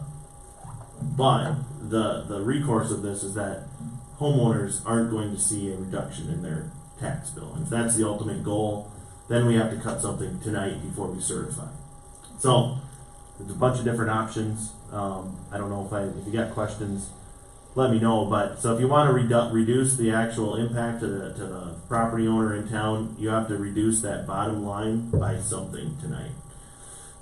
We have it in the budget for that additional employee. If we would remove that for 2020, we would just it would be a pretty easy just remove whatever the compensation total package is from one of the lines in the budget. We can always do a budget amendment mid-year. So we could say, hey, we got this FEMA money, let's do this, let's hire this employee, it will work out. But just knowing that that's going to be a long-term investment over years to come. And you're gonna pay it in years future. You're gonna continue to pay it. So, you could say remove that position from the budget, 93.5 or whatever it is. We can do the math and you can verbally tell us what you want to do. We can get the actual final number. But then we can have this conversation if we get FEMA money and say, all right, we got our FEMA money, let's hire this streets and parks person and continue. But I think that decision, hiring an employee is a big decision to make. We're recommending it. I think it's an important thing that we have. But the timing of it and the timing of the property taxes and things like that, it might make sense to postpone it. So those are just some options. I'd like to make one point. So if we do a budget amendment, which is totally fine to do, we can do a budget amendment that is plausible. Remember that you have to add that into the 2021 budget then for a full year, because you will not have them in the 2020 budget year when you start out. So your property tax number is going to go up whether you hire them. You have to put a full year of them in the budget the next year after that in 2021, and that's a commitment if you make it at the middle of the year or whenever you make that budget amendment. Right. Yeah, I get that. You're then, saying the $93,000 has to be added to the property taxes or some other source of revenue in the following year of 2021 if you do hire them, because it will not be in the property tax number of 2020. And what you brought out earlier is that most likely we're not looking at any astronomical increases from 2021 and beyond, because the damage has been done in 2018 and 19 as far as all our properties being assessed and things of that nature within the city of Sueur. It might be 2 years before they reevaluate, it might be 5, I don't know that number, don't know that answer, but I would hope that the county learned not to do a large increase, because I'm sure they have plenty of. Well, I would think that the conditions that this city council has to deal with right now is we've had what I call the perfect storm. We've had a situation where 50% of our properties were evaluated last year, another 50% this year.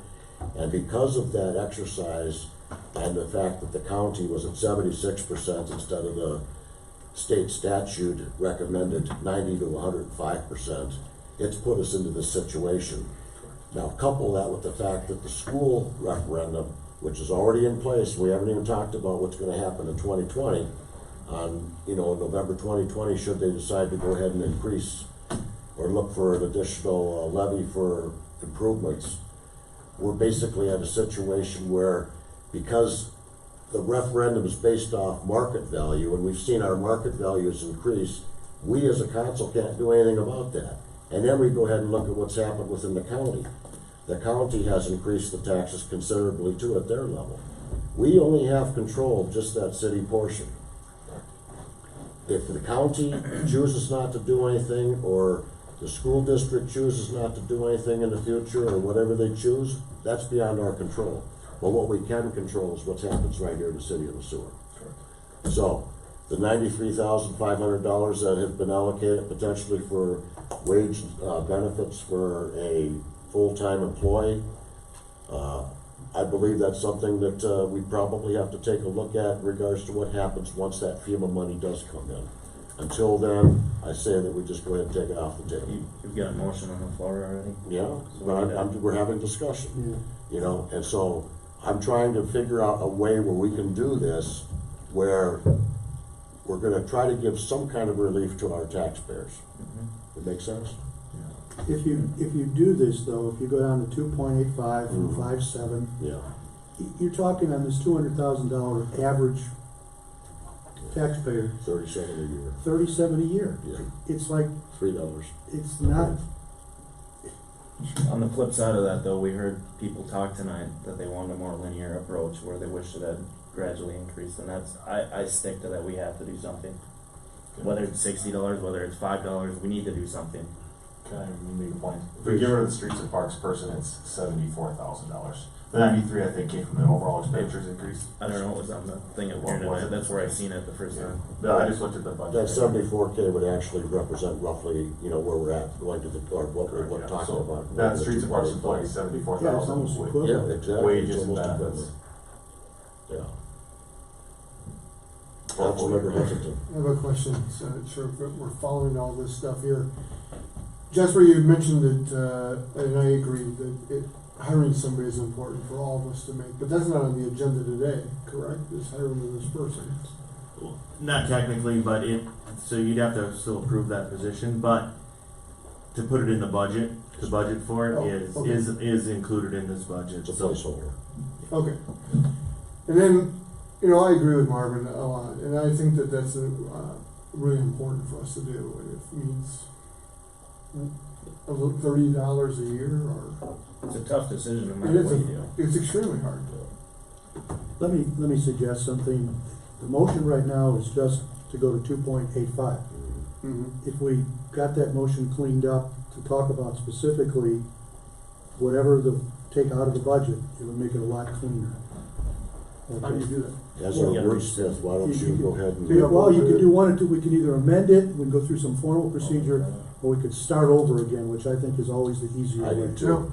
And that Okay. being said, All that nonsense, otherwise just gets everybody confused. that being said, I'll go ahead and retract my motion, to go ahead and go from the 5.70 to the 2.85 and leaving it up to staff to make a decision. You retract your second? I do.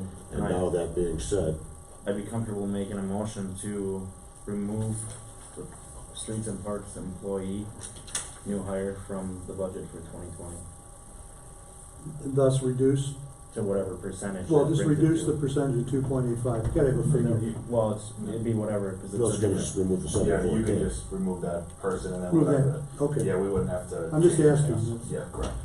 And I can tell you what that is, that would move that percentage down to 2.81. And I second his motion. Okay, any discussion? Let's be sure we're real clear. We're removing a new streets and parks employee from the budget, Mm-hmm. and that results in a reduction of how many thousands of dollars from the overall proposed budget? 74,000. 74,000? $4,214.52, if you want to be Okay. exact. That's what Stacy needs there, Okay. and we do. And that basically then, that drives what the percentage is, You got it. which we believe would be 2.81. 2.81. Roughly. I had That's 74,000 not as in critical there. as the dollar amount. Yep, so the dollar amount, we could figure I that can out. give you the exact number, give me 1 second. I just removed it. I think, if I may, I think it might be appropriate to do the exact dollar amount that That's you what I'm certify the thinking. levy for. That's why I haven't stated. Yeah. 74, 214.52, I think is what you quoted. Yeah, so the total citywide tax levy would be $2,636,566. Say that one more time. $2,636,566 for a 2.81% change. Okay. The motion's clear to me, thank you, Mr. Mayor. Okay. City clerk, do we have everything that you need for the motion? Yep, I got it, thank you. Okay, so we have a motion, we have a second, any additional discussion? Hearing none, all in favor? Aye. Any opposed? That motion is carried. Thank you. Thank you, Jack, for your assistance on that. Can we do this whole City thing now? Administrator. Now we go on to 7 Bravo, Well, we didn't do everything in there that we need to do? for 7A. You gotta approve the So I would say what you gave is direction to modify the resolution. I'd still pass the resolution. That's what it is. As Resolution, amended. resolution 2019. So I'll look for a motion to go ahead and approve resolution Romeo 2019-038. Approving the 2020 proposed final general fund budget and the 2020 final property tax levy as previously approved. It's just, yeah. So moved. Is there a second? I'll second. Any discussion? Again, to be clear, basically the motion we passed just before is now incorporated in the That is dollar correct, value. in the Romeo 2019-038. Hearing no discussion, all in favor? Aye. Any opposed? That motion is carried. We now move on to 7 Bravo, which is adopt the 2020 to 2024 City of Sueur Capital Improvement and Equipment Plan. City Administrator approval.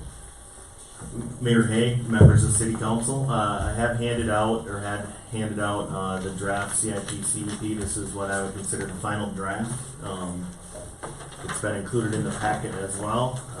And going through it, if there's anything in particular you'd like to look at, we've looked at this a few times.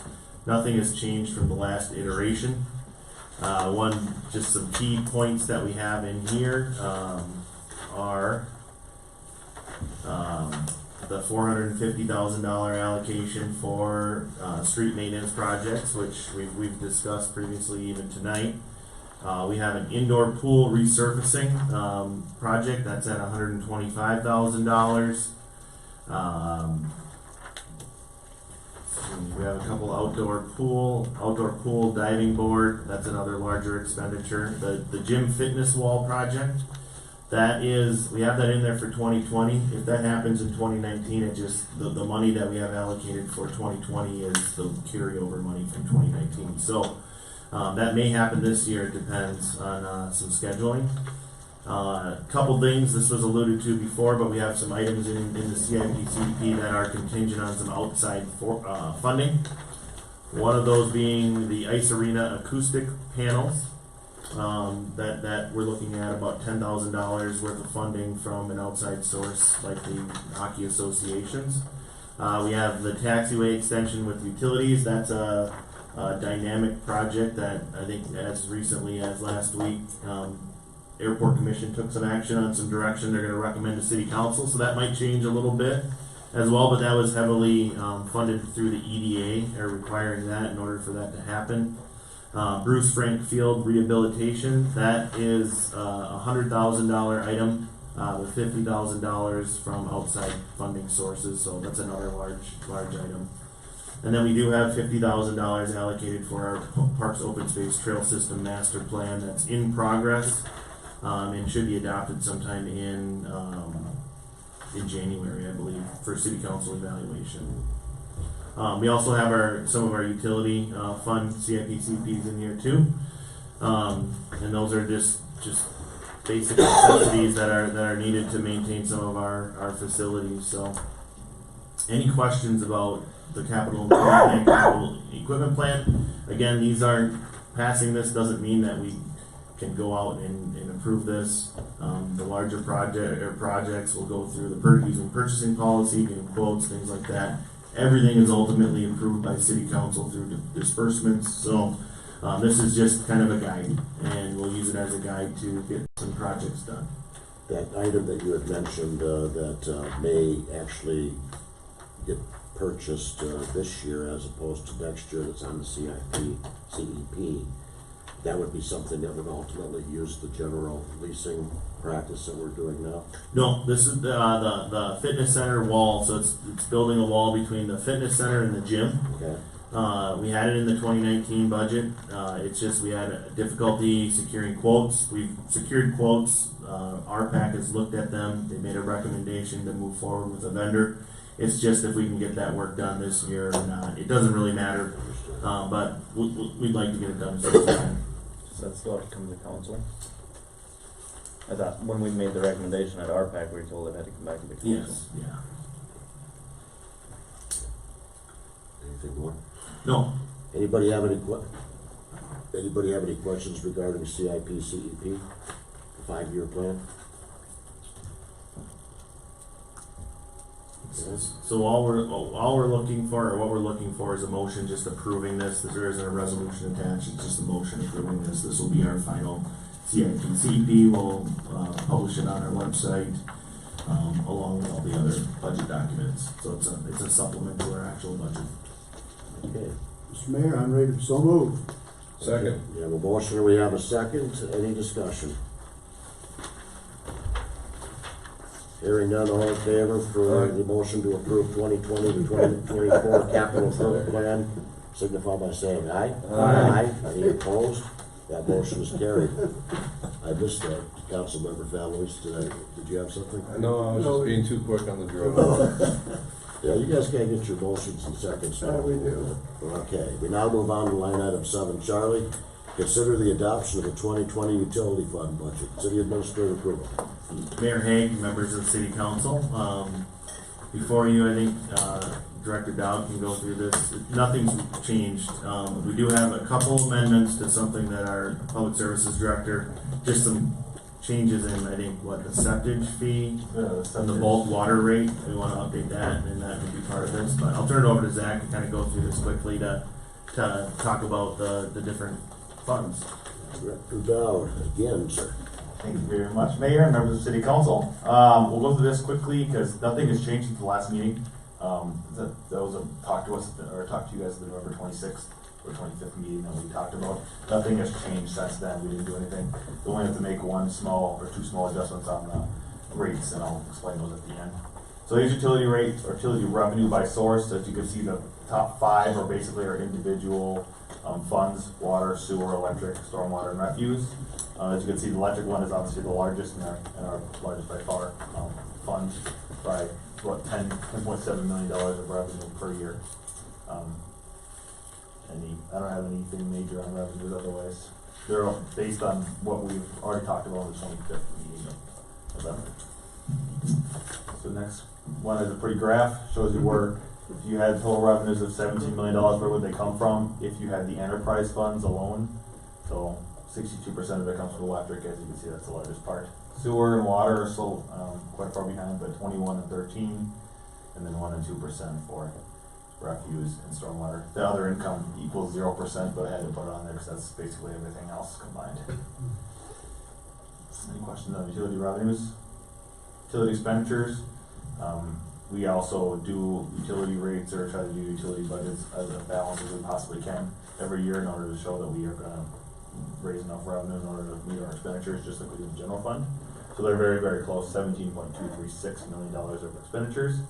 Again, the top 5 lines are our individual line items or our individual funds themselves. Then we have a total number for interest expense, which is related to our bonds.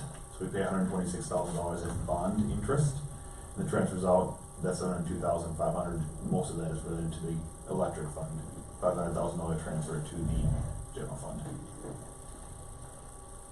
Any questions? So one thing I'll note is about the water. You can see there's a substantial increase in there. We've done some rate adjustments. We have a water supply plan currently being conducted. Should be done here in the next few months. But that'll really guide. We're anticipating some additional costs. One thing to keep in mind that's different about the enterprise funds is that the capital funds, we don't have a separate capital fund for these that are combined like what we have for the general fund. Each individual fund has its own capital code. So water has its own capital costs. So you'll see all of those capital costs for a new well or a new water tower. Those are all in the actual budgets and not a separate budget altogether. So that's why you'll see a pretty significant increase in water because we have a capital cost that we're incurring that year. So just wanted to make sure everybody understood that because that number jumps out to me, right? It's a $800,000 increase from the previous year. But we budgeted for it. We have a revenue neutral budget, so we can cover those costs this year, which is what we're trying to do. And to be clear here, our average customer in the city of Sueur uses 450 kilowatt hours of electricity, 6,000 gallons of water and sewer. They have a 96-gallon refuse container, and of course they're paying the stormwater that we added to. This is our second year of doing it. All this compared with all the different increases or decreases that we made through the personnel and budget and other previous council meetings, that individual is looking at a $5.57 per month increase on their utility bill. Does everybody understand that? Mm-hmm. Okay. You're stealing my thunder, man. Yeah, that's our last slide. we'll keep going. Hey, we know something here too. You guys are very well educated. Utility revenue by source, again, these are pretty close, or 1-to-1, pretty close to what the revenues were. 59% electric, and then sewer and water, and the rest remain slowly behind it. Next one. So these are the summaries. Basically what I did is just put the summaries in there so that everyone could see by type of expense. So the top line is charges for services. That would just be one line of how much revenues we have. These would be the same for every single one of these enterprise funds. And then I change them all to show here's operating expenses, which basically means how much it costs us for operate. Non-operating expenses, which means we have to pay these no matter what, or we have a revenue that comes in, whether we have, you know, investment might be one of them that we get money in, whether we have money, so we could invest it a little bit. And then capital contributions are special assessments and transfers. And connection fees, which relate to new homes.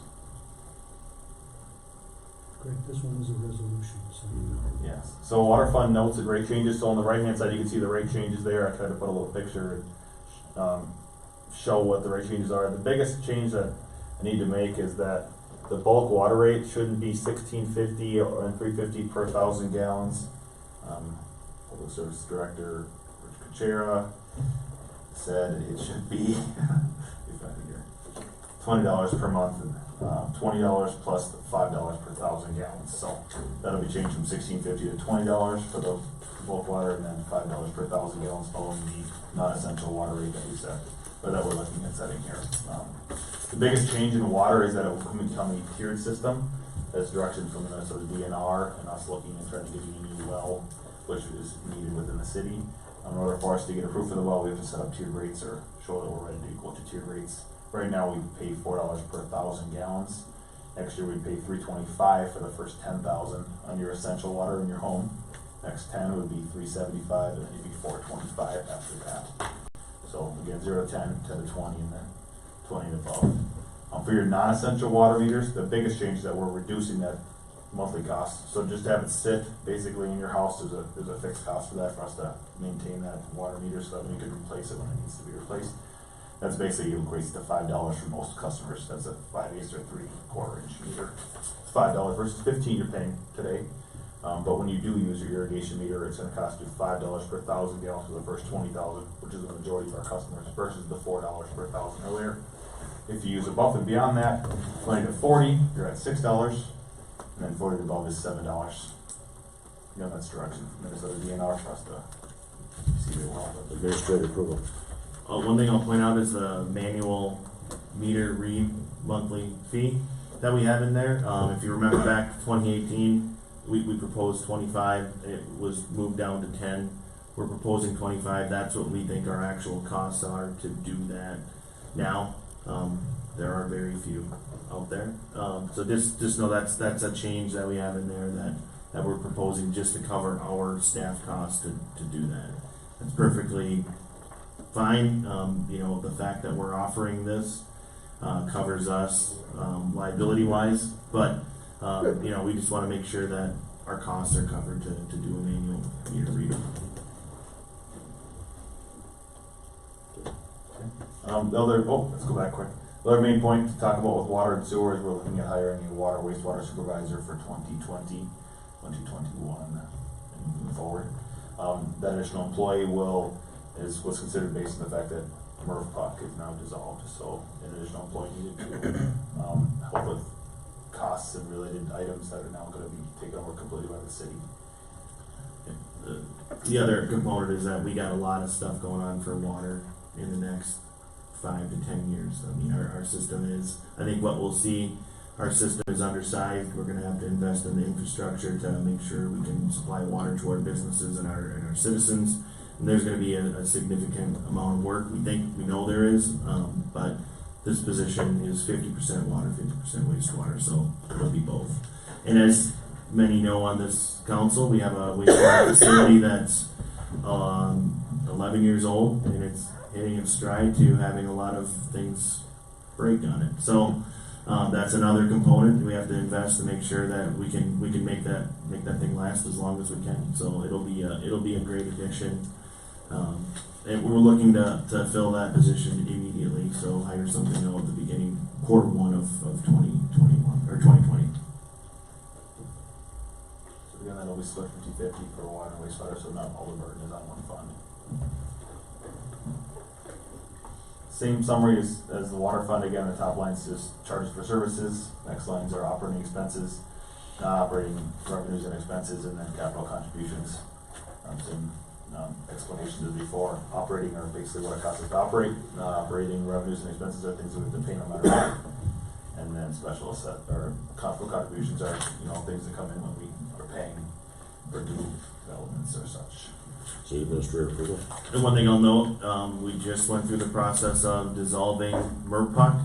All of those terms that are related to those 4 agreements they were incorporated into the budget previously. They're in there. So we have some additional bond payments that we have to make. That'll start next year, related to that agreement. But it's all included in this package. So that's $1.1 million for anybody listening. That's a large number. What was it in 2019? 2019 just under 1,980,000 something. So biggest changes again, the one item I have to hit is the septage, which needs to be updated from $85 per 1,000 gallons to $90 per 1,000 gallons. And update that. Public Services Director, that is the septage one. That's just the bottom number. It's basically what we pay to dispose of septage at the. And you said that number is what again? Should be 90 instead of 85. My apologies on that, not getting that in time, so. But again, the same things has happened in the water as happening in the sewer. Again, wastewater is based, or sewer is based on their water usage. So we are just having a regular, it's gonna be a $5 per month increase in your water meter, or we would only charge you obviously for your essential water meter, which is a $5 increase. We are reducing that cost per 1,000 gallons from $13.50 to $12.85. So there will be a reduction. Overall, if you use more than, I can't remember what the break-even number is, 7,000 or something like that, gallons, then you would pay less than you would this year. Just based on the fact that per 1,000 less, but you have to make up that $5 you're paying more in the base fee. Last year in 2019, this year in 2019, we went to basically a base fee which covers all of our fixed costs, what it costs us to operate or not operate, but bond related items and capital items and so on and so forth that are fixed costs. And then anything that we use for operations wise, which varies, goes into our rates. So that changed in 2019, and we are continuing that process in 2020. Any questions on sewer? Electric fund's a little easier, bigger numbers, but a little easier to understand. Charges for services, again, top line, operating expenses, second portion there. Non-operating revenues expenses, and then capital contributions. That $500,000 transfer is the only thing in the capital contributions, because that is what the electric fund sends to the general fund. Not a lot of debt in electric, so we most of it's just related to usage. Nothing major increases. Most of them actually went down. So your per kilowatt hour charge decreased for almost everybody within town. The only one that did not was the demand rates in the summer. So as previously noted by City Administrator Kruger last year, we were in 2018 we were covering the cost of demand in the summer just by not having the correct information. We did a steps process where we would make at even dollar amount or whatever we charge for demand in the summer in 2019, and then we would have our set, I believe it's 10% increase, correct? Me if I'm wrong, 10% on top of that, which was the amount that we make on those demand rates in the summer. The one big change for electric is that we're focusing on our underground conversion fee. So we're looking to add an underground conversion fee, which we've talked about in the past, but that is to basically change or fix either underground that's already there that's not correct and has lots of power outages and so on and so forth, and or change from being overhead lines into underground because it's more stable. Our process for this would be to do a larger project every few years. So we would save a few months, about $500,000 or so per year, and then we do a $1.5 million project in 3 years and do a much larger area. I don't remember how much that equates to in blocks, but that makes it. It'll vary on the type of conditions there are, but it'll generate around $500,000 a year. We'll have to have a conversation in 2020 as far as how soon we want to start doing stuff. We can either bank it and do a project that we could maybe pay for, or if we want to start the process sooner, we could look at taking out a bond or selling a bond for that, so we can start it sooner. The idea is we could do a revenue bond. We have a dedicated revenue source. we could do some underground conversion pretty quickly if we wanted to. And that wouldn't have anything to do with taxes then, so that would be except for the taxes. I don't know if that's what the tax amount. Do we have any kind of an idea of what it would cost to go ahead and complete the underground conversion process in the city of Sueur?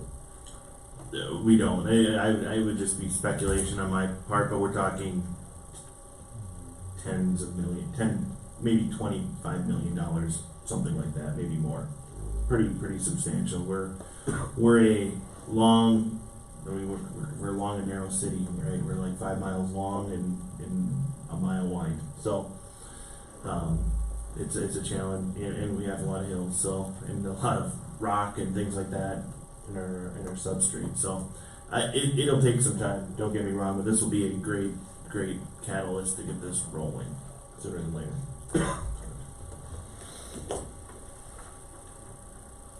Stormwater fund, nothing's changing except for we are increasing the rates based on the guidelines that we set out in 2018 when we set up this fund. Is that we just said we'd step this fund up slowly to what we are proposed amount that we would like to see to be able to fund the 2021 CSA 22 turnback project and 100% of the stormwater fund. So we're stepping this process forward. Let's go to the next fund. And then this is just the revenues. Basically, we're just banking all those dollars until we can. We did have to dip into it a little bit for the stormwater project that we had to do next door in the library. There was a crushed stormwater that we had to fix. So that's the only thing that we've used those dollars for since we've implemented this project. So instead of $6, it would be $7.13 for most in the city of Sueur, which is if you have less than a half acre, and it stepped up after that. Again, this is to fund the future CSA 22 turnback project. That was our initial goal for setting this fund up, so we didn't have a large tax levy increase, because previously that's how stormwater was paid for, was out of tax levies. Refuse. The only change here is based on the fact that our contractor has increased their cost. There was also a direction by city council to make an admin fee that was flat for everybody. So that was direction that was given to me at the last November 25th meeting or 26th, I cannot remember the date. And that has since taken place and is in the summaries or in the rates given to you. Next page. Okay. So basically, we just, the admin fee changed from being variable based on the size of the container to being just $2. $2 for an admin fee, because essentially you can make just as many calls on a 32-gallon as you can 296s. So $2 is what the admin fee is. Otherwise, all these costs come directly from waste management, so that's our cost that we have to in order to operate that refuse fund. And then recycling costs again come directly from waste management or our contractor. So. Zach, you do have the senior fee though. Yes, correct. Yep, sorry. The senior fee is $35. Apologize about that. It's not $2 for the seniors. We still want to encourage that senior usage. If you do have a 32-gallon container and you are a senior, let us know. You do get a reduced cost. The city does still pay the same amount for that 32-gallon container than I know that a normal 32-gallon container would cost, but so that's just a specific city of Sueur item that we think is important for seniors to have. Any idea how many people are taking advantage of the senior account? Not as many as you think. Go ahead. You know, 8. Okay. I'd like to make a shout out. I think there's one. Seniors in town? Well, we ran the numbers last time. I thought it was 8. Yeah, I'd like to make a shout out to our seniors out there that you can reduce, if you can get down to a 32-gallon can, you can significantly reduce what you're paying on your refuse. So if you have any questions or concerns about that, please contact city staff. And correct me if I'm wrong, but your recycling is still a 96. That's correct. So your main refuse goes down, but your recycling is still the big one. Yep. Everyone has a 96-gallon recycling container, or they should. If they don't, let us know. So, use your average residential that the mayor alluded to and took all my thunder from, but basically in total your change from year to year per month is $5.57 if you use 6,000 gallons.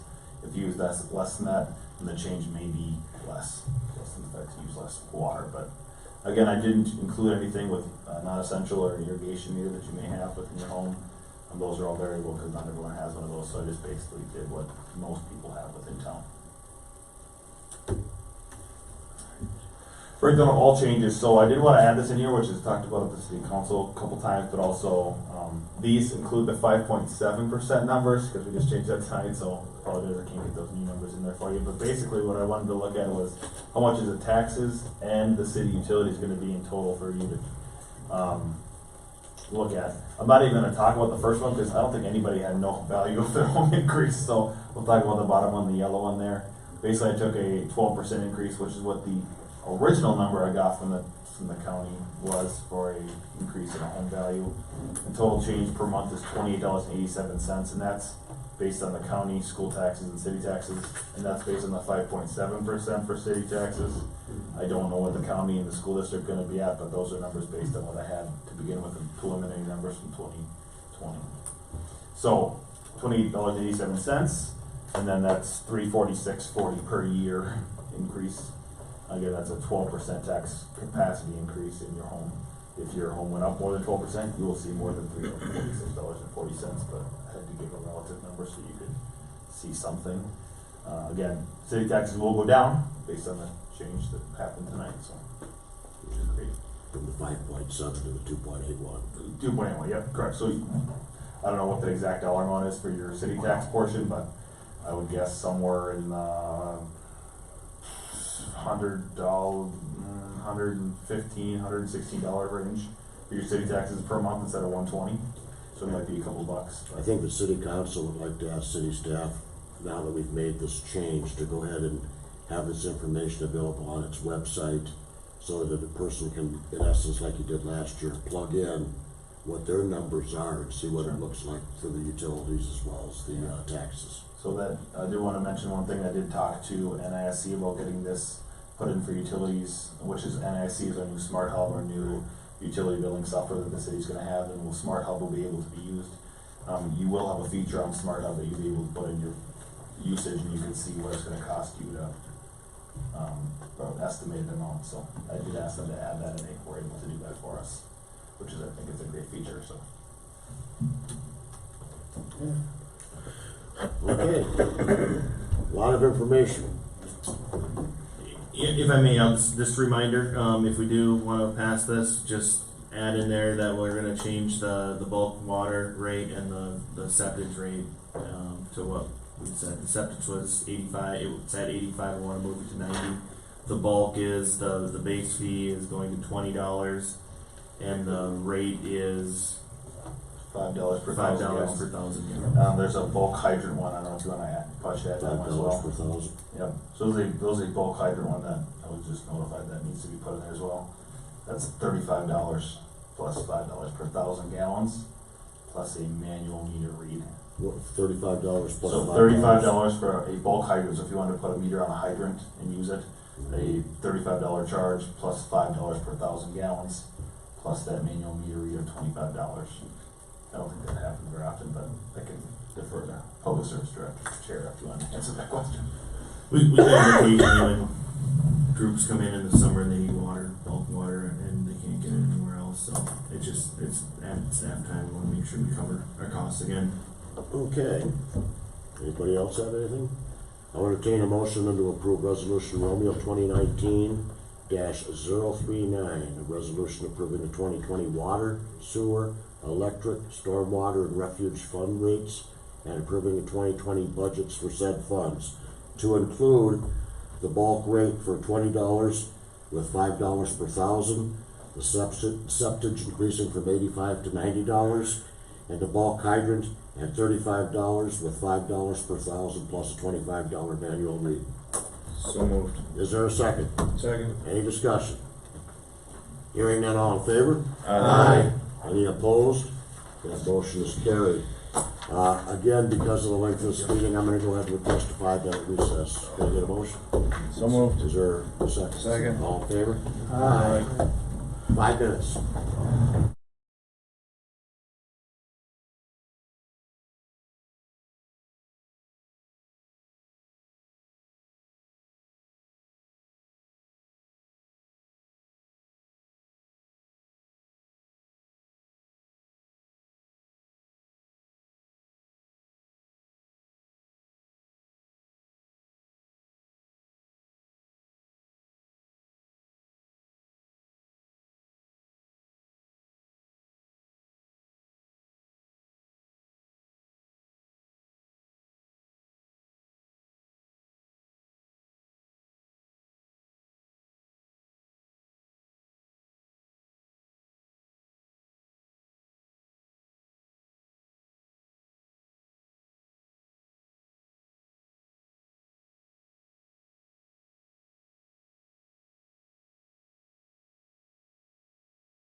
Item 7 Delta, which is adopt the 2020 governmental fee schedule and building department fee schedule. City administrator approval. Oh, I'm sorry.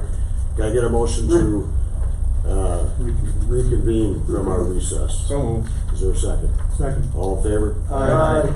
Thank you for bringing that up to me.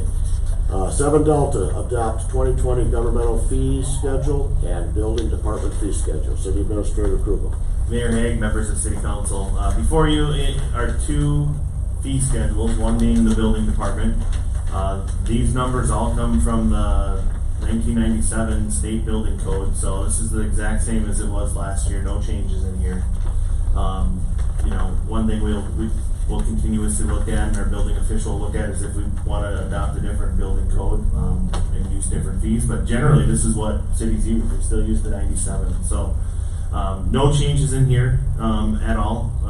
If you have any questions about that one? There are a couple changes in the governmental fee schedule that we have.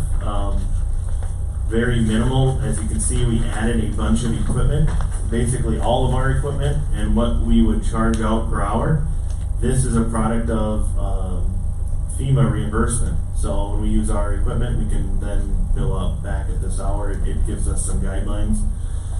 So a lot of that equipment has been added. The community center fees.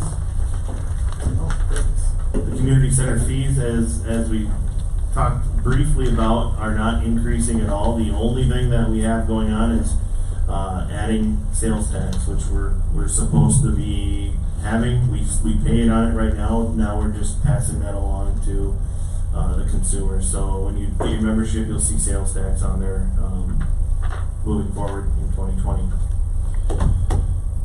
Other than that, I think anything else is minimal. We have a small increase for pet fees. One thing we are doing this year for pet fees is a way to try and get people to use the dog wash.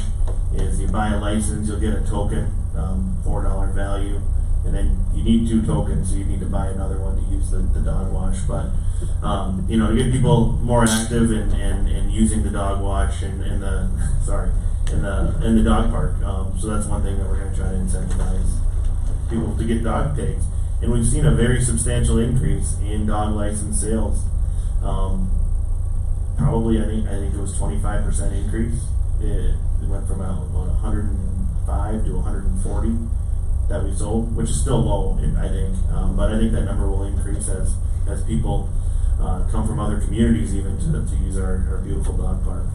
Before you move on, going back to the sales tax added now to our community center members, how much per year has the city of Sueur been sending into the state for sales tax for something that should have been taxed all these years? Oh, whatever the tax rate is, 6.875. Yeah, but how many thousands of dollars does that mean that we had incorporated within our fees that we weren't, gathering that money? So it was cutting into what our membership costs were all these years. I think finance director Down has that. Just short of 11,000. 11 a year. A year? Yep. Just short of $11,000 a year is what we pay in sales tax for the community center. That we're not charging to residents, so we were eating that dollar. Eating those dollars. Correct. Other than that, SAC and WAC, it's the same as it was last year, 3,000 and 4,500 for commercial for each. I think that's it. That we have in there. So very minimal. What we're looking for is resolution approving resolution 2019-040, adopting the fee schedule. Once adopted, we can post online and use this as reference. You may see a formatting change for both our typical utility rate schedule. We're going to change the format up between now and the beginning of the year. You might see that on the governmental fee schedule too, just to make it a little bit easier to read and follow. Okay. I'll go ahead and entertain a motion to approve resolution Romeo 2019-040, a resolution approving the 2020 governmental fee schedule and 2020 building department fee schedule. So moved. Is there a second? Discussion? Seeing none, all in favor? Aye. Any opposed? That motion is carried. We now move on to 7 Echo, which is the EDA and Planning Commission annual reports. Director DiMaggio, welcome, ma'am. Good evening, Mayor Hague, members of the council. I don't think you've ever seen me past 10, so we'll see how this goes. Every year we ask the head of the EDA and the planning commission to come and give you an update of what their committees have been up to this last year. Due to the length of tonight's meeting, I volunteered to give their reports for them. So Jasper, will you please go forward? Alright, I apologize. Do I have a PowerPoint from you? Is it in my? It's in your email. Give me a second. If I can, please. There a 5-minute break? Give me 1 second. I didn't, for some reason. I almost wish that your presentation was first tonight. Oh, well, I'm like, could I give it from memory? I don't know if I'm that good. Yeah. There it is. Here we go. Oh my gosh, did they see my picture? That was a great picture. Jasper. Thanks. Hope everybody can tell us all that. I know. It's a good thing it's 10:21. I don't know if anyone else saw it. So here are the annual reports from both those committees. Do you have the?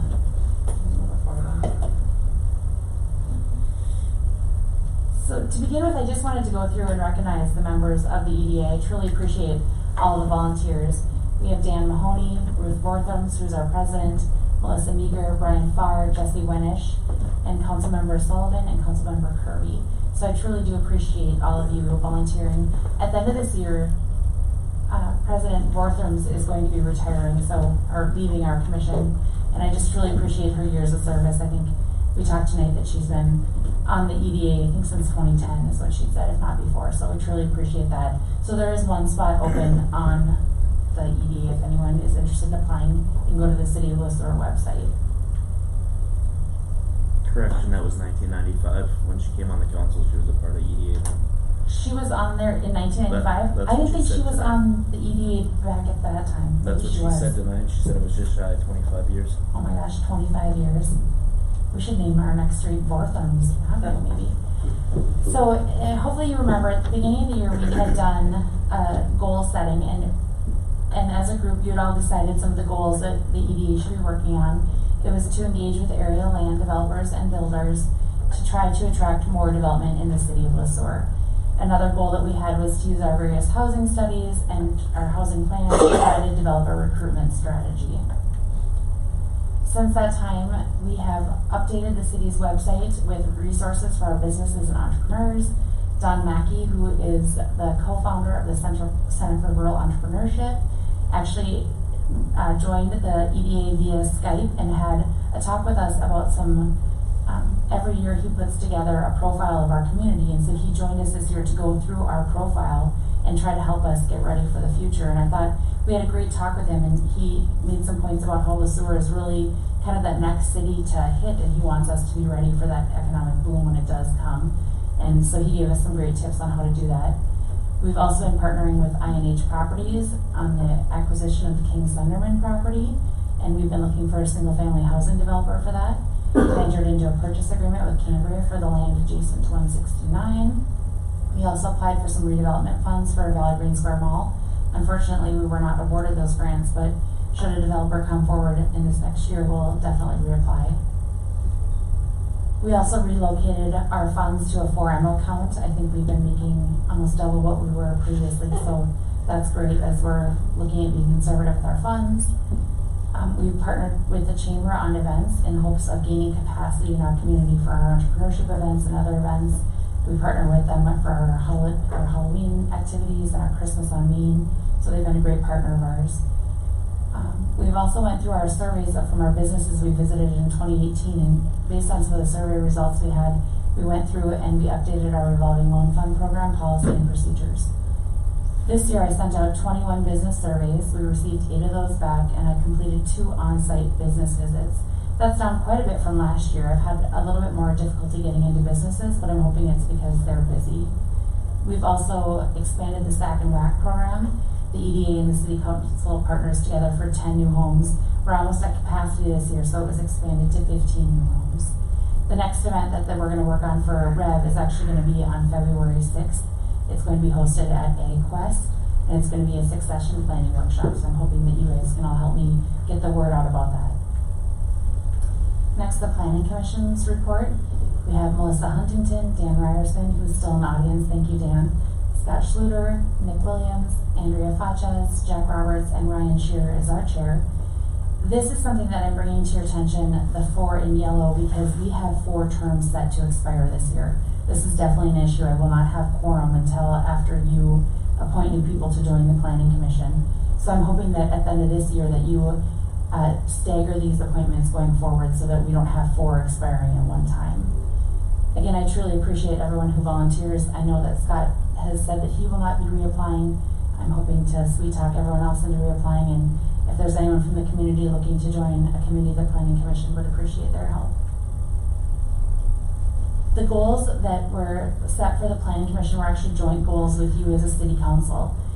One of them is to finalize the zoning code update and to amend our map, which we have completed. The other one was to complete a transportation and utility plan. So I think that's something that our 2 groups will be working on together as this new year starts. Other things that were done is they drafted and formally adopted a policy and procedure manual for the Planning Commission, which is very important. We've talked about just things from what happens if someone doesn't attend meetings, or what happens if someone's posting on Facebook, things like that. We now have guidelines that we've set for each other as how we expect members of the commission to act and things that we expect from being a member. We've also formally adopted the zoning code update and the new zoning code map. We approved conditional use permits for BP Motors and Jim Fox. We approved a rezoning, a planned unit development, and a preliminary plat for Listener Meadows. They're located at 429 Charles Street. We also had training on Rosenberg's Rules of Order and new commissioner planning training. We invited other communities to attend that, and I think we had 30 people attend, so that was a great turnout. We've been partnering with our neighbor cities on our trainings for the Planning Commission, and so we've been able to do a big one once a year. So that's what they have both been up to. They've both been very busy this year, and we appreciate all the support that you give both those committees. I don't know if you have any questions for me. Anybody? Pretty thorough. Sorry. I want to say thank you for staying so late to give us a report. Well, I appreciate everything you do for us, and I truly appreciate the members of these committees. They have been very, very busy this last year, and I look forward to seeing what happens next year. I think on behalf of all of us on City Council, we're very appreciative of the hard work that has gone in, especially the last few years regarding EPA and the Planning Commission. You guys have done yeoman's work in regards to helping us get to the vision that we're all looking for. So thank you, and please pass on, again, from behalf of all of us on City Council, how much we appreciate them, the people that are volunteering to do these rather difficult tasks. I for sure will. Thank you, sir. Have a good night. Have a great evening. We now move on to item 7, Foxtrot, the Government Capital Corporation lease, item approval. Mayor Hague, members of City Council, it looks like we have our team going up to the podium to talk about this. Just summary, this is related to the water meter change-out project, and it's a pay request for materials that have been installed or are on hand. I'll turn it over to Public Services Director Kuchera and City Engineer Kingston.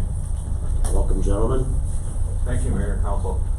Yeah, a little quick update there that all water meters, radios, and modules that are related to water meters have been delivered. 1,915 of those are reporting to the R9, which is the regional network interface that city staff has access to that is getting integrated in Tyler. So that, along with some other data we have, we believe we're down to 20-ish meters that need to get done yet. So it's yeah, we've come a long ways. Like the overhead says there, we got 1,919 electric meters in. Some of the electric meters that are on hand, the customers need some repairs done before we can put a new meter in, and roughly 200 of the electric meters are out there somewhere to be built. That's a correct timeline? Correct. Any questions? Do we have any idea in regards to when these 212 meters are going to be delivered and installed? Would love to have one, would love to have an idea. We were told December, then we were told January, then February, now they're saying hopefully by March. And how is this gonna impact us going live on February 10th, Yeah. 2020? It'll just be those 200 electric meters that won't have real-time updated. I kind of anticipated that, but yeah. These electrical problems that you're indicating, that are the responsibility of the homeowner to go ahead and take care of, exactly what are you talking about there? Meter sockets that are loose, we've had some meter sockets where the wires are taut coming in from the house service into the meter box, and that, they're electrical code issues that need to get fixed for safety. Approximately how many of these do we have? You said 20 or something? Yeah, 20 to 30 of them. That's kind of a violation of fire code too, is it not? Could be, I don't know fire code. Just kind of thinking if you got something wrong with your electric system, you certainly got a situation where you potentially have an electrical fire. Yeah. So, okay. Anybody else? Well, so this is a manufacturer issue, the meters aren't built. Correct. And when we started this contract, did they already know how many we were going to need? Yes, and we did get documents from them at the beginning of the contract to say that some of these items, which these items are the sum, have a not determined build out date. And the other important note too with the electric is they do come in 2 articles. So there's a first article that's a test stock or test order that you're able to validate their reporting, their program consistent to what we're looking for. And then once that's approved, then they do ship out that remaining. Then they build out, then the order goes in for the build out. So it's actually 2 separate orders for each different type of electric meter. Okay. We are, just to be clear, we're at 100% for water now? On hand, material on hand. And how many are we missing for water meters? We believe about 20. Okay. You probably already mentioned that, and it's all starting to come together, It's 4 plus already. It's a busy house upstairs. I'm sure you've seen it with Mr. Dowd working on budgeting, and then they're working with the NISC interface along with the R&I training, along with the census portal training. Yes, it's a busy house to get all this. So we're looking at March of 2020 for electric, and when do we have an ETA on water meters? We're hoping by the end of the month. There's a few customers that are out of town for the winter. We do have one that's on military leave, so obviously we can't do them until they get home. Councilmember Sullivan. How many, we heard tonight that somebody had a knock on their door that they needed to get into the property to fix a water meter. Do we know how many of those are out there still? They're 50, 60. Okay. I mean, a lot of them are volunteer things, we had a lot of people make us aware of installation issues, and so we were trying to get back with them, and then the hanger was left to call and schedule an appointment. So just need to follow up. Yep. Perfect. Anybody else? Okay.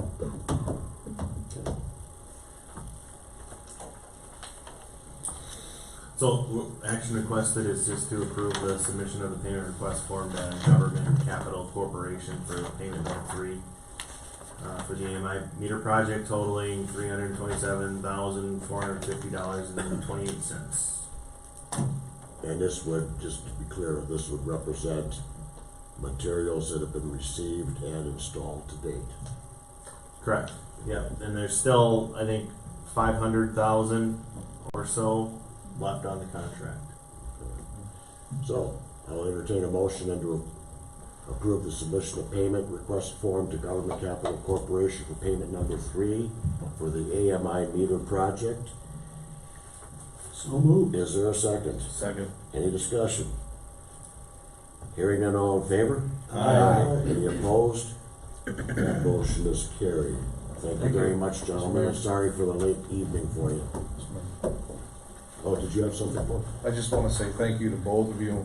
This is a bunch of headaches. I know it's been, I know that you've had to put in an awful lot of time and hear an awful lot of complaints. It's hard when you're not in control over the subcontractors. It's hard when you're not in control over how a supplier is gonna get something built in what time frame. I appreciate the way that you've handled and worked with the public, and I know it's not, I think we all understand that that's not easy, so thank you for everything. Yes. Thank you, gentlemen. Okay, next item on the docket is 7 golf charter discussion related to city council seats. City Administrator Gruber. Mayor Hague, members of City Council, before you, it's just kind of an update, and to help facilitate, foster discussion about, some items related to City Council members' seats, that relate to the charter. So in our charter, there's a clause that says if a council member is vacant for 3 months, the City Council can choose to declare that seat vacant, and if that seat is declared vacant, then that seat can be filled through the normal process determined by City Council. So, what we have is we have a council member that has been absent from City Council meetings for 3 months plus now 1 meeting. And it's a discussion that should be had among City Council about how you'd like to proceed. This is strictly a City Council item to discuss. Staff really has no input on it. It's all up to how you'd like to proceed. The process would be to declare the seat vacant and then appoint for the remainder of the term of that seat if that is the choice of City Council. So with that, I'll turn it over to the mayor. The mayor and I have had extensive conversations about this. And we've reached out to this council member numerous times with limited responses. So I'll leave it at that, and we can proceed, and I'll assist how I can. Well, I think that the way the City of Sueur charter states is exactly what our City Administrator Krugel has stated. That said, we are now in a situation where 1/7 of the normal work that we do here on City Council is now being passed on to the other 6 of us to go ahead and take care of. So we need to make a decision as to whether or not we feel we can go ahead and continue in this capacity, or do we want to go ahead and declare the seat vacant and go ahead and have people apply like they normally would for any of our boards, commissions, and committees, take a look at those resumes and make a decision based off those resumes when they come in. So I would like to open it up for discussion. I'll start. So all avenues have been exhausted in contacting our city council, following council member. That's all I want to make sure we're clear that we've tried all we could to get a hold of, and no responses.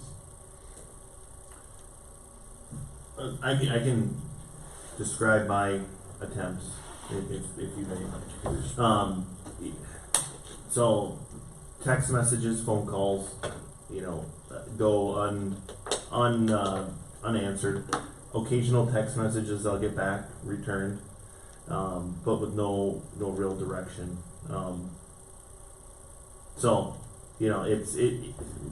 Both the mayor and I have strived to try to make contact. That's the biggest thing. We want to know what's going on. We want to make sure the council member is, safe, healthy, that type of thing. That's number one priority. And then see what their plans are, right? It would be great to be able to have that conversation. I just don't know what else I can do. I don't know if there's other ideas, but that's a description of some of the things I've done. Yeah, and I too have extended to the city council member, and I've also reached out to the city council member's family as well. And I have not heard anything, although prior to me leaving for my vacation, I did get a phone call regarding the possibility of having a conversation.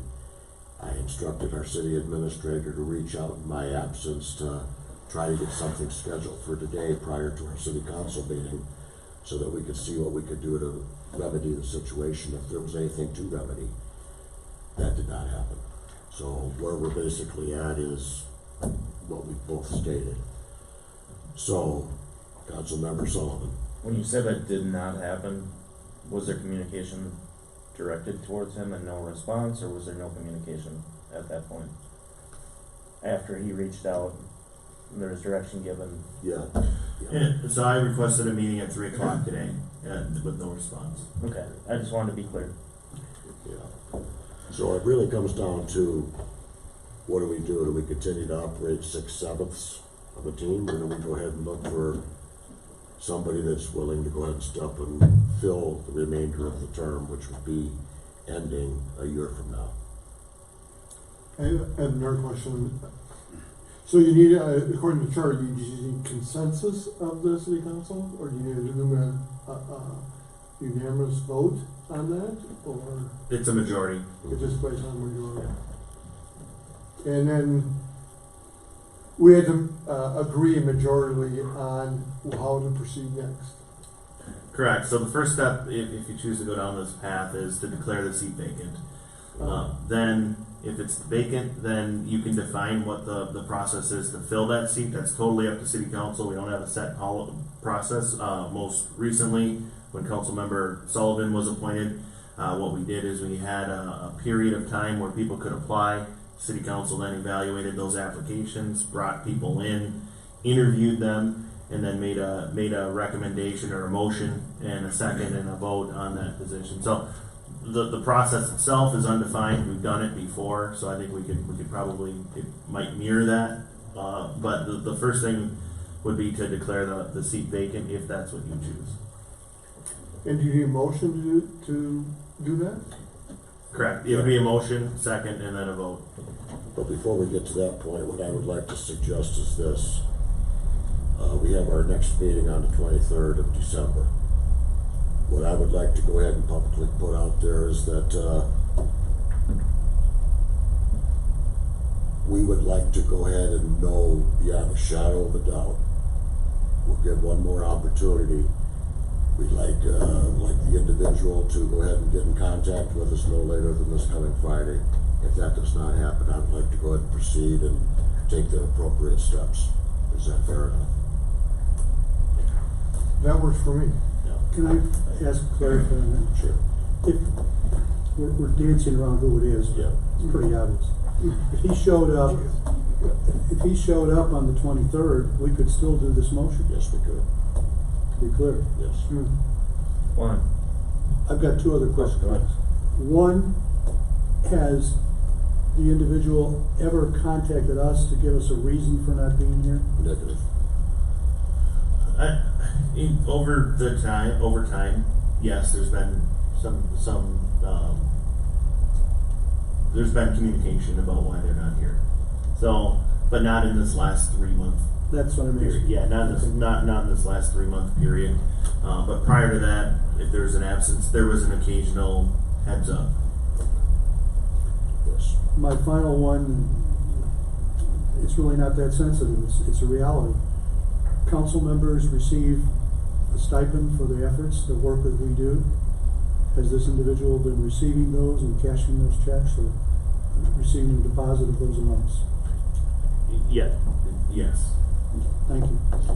To be clear, council members have other duties aside from just meeting here in city council. The collateral duties. So on the boards, commissions, and committees that the other member is committed to,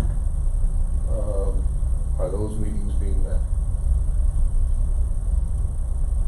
I don't know for sure, but I could look into it. I could look into it. And I'm going to bring this back around again. To be clear,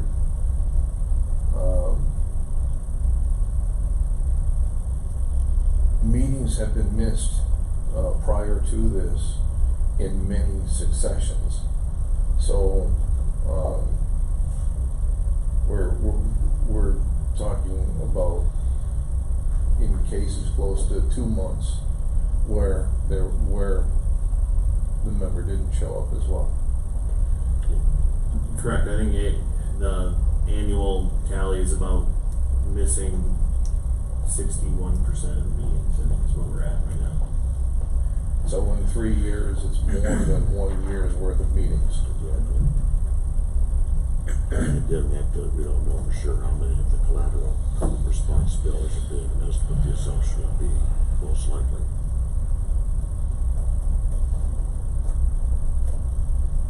Councilmember Sullivan. I struggle, because I have respect for everybody that's on council, including the one we're talking about. But we have a fiscal responsibility to the citizens we represent to participate in the meetings that we are elected to be a part of, and to do the work that we do. And I don't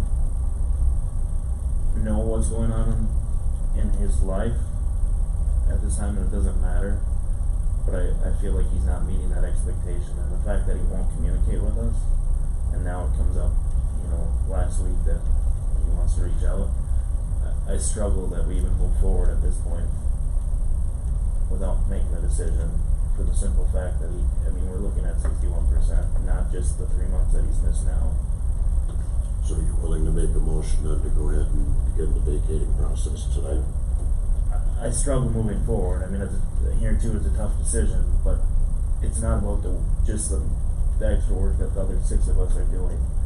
It's truly about what we're doing for our citizens by continuing to have somebody here that isn't present for what essentially our job is. I don't know of any, and I call this a job. I don't know of any other job where you can miss 61% of your obligation and still have that job. Well, and still get paid. If I may add to that. Councilmember Croker. One of the reasons we have council members is to get the community's input and their input. We're missing another voice. Okay? Tonight, for example, Councilmember Sullivan gave us an idea for how we could proceed with our levy and our budget. Something I had never thought of, to be very candid. Okay? But that's why we're here, to listen to one another. We don't always have to agree, but we need that other voice here. Whether I agree with that person or not is not important. You would. And I'm not saying in that particular individual we would disagree. Just in general, we need that other voice. We need to hear what that person would have. It puts us at a disadvantage serving this city. And that's what we're talking about. We're not talking about ourselves. We're talking about serving the residents and the people of this community. And including, by the way, the businesses. Because we make decisions that affect the businesses, which affects the residents also. So I'll just add that to the equation. I do have one question though. Let's just say we vacate it, we decide not to keep the way we are today. What happens when a vote happens at 3-3? Is that just the motion doesn't pass? Correct. That's correct. Okay, I just wanted to be clear. Yeah, my own thing. And to Sullivan's point too. The truth is, I've known this council member for a very long time, and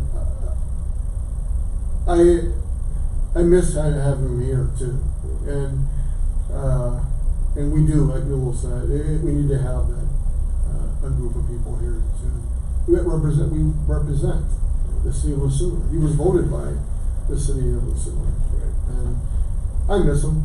I wish he'd come back. So. Well, if we're 3-3 and we don't have, if we don't do something and we're 3-3, that is not that it doesn't pass. That is the same as though it never occurred. Exactly. So in reality, that would have to keep being brought up until we come up with a solution on it. It's the same thing that we had going on with Murdoch. So, it makes life a lot more difficult on all of us when we don't have that tiebreaker. And just wanna make sure they all understand that we're not talking about just city council meetings, but the collateral meetings associated with it too, which I believe are Region 9, 169 Coalition, and, I think there's maybe another one. Alternate. Yeah, alternate on VRT, yeah. And VRT, yeah. Well, and it's nothing against particular councilmen at all. I mean, I would hope that if I was in those shoes, that you'd be having this conversation about me as well. No. And the hardest part for me is the fact that there hasn't been any communication. I mean, the least you can do, I mean, we've got all sorts of avenues of communication, text, phone call, email. It doesn't take any time to send a text message and say, hey, I've got things going on that just, it's not working out. I'm gonna be gone tonight.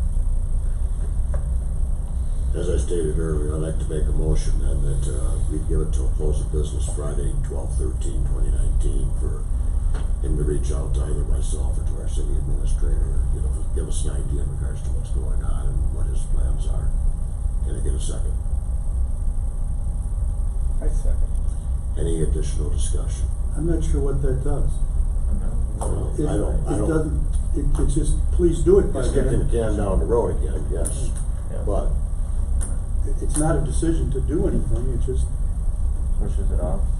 Well, we haven't had this discussion before, so I say we just wait, and when we've set a date, and we can kind of close the year out with a decision and move forward in the new year. it strikes me, if we don't do it tonight, we put it off to the next meeting, and that's it. Yeah. And then. But I would recommend that we, again, if you're not communicating, if he's not communicating, what are we doing?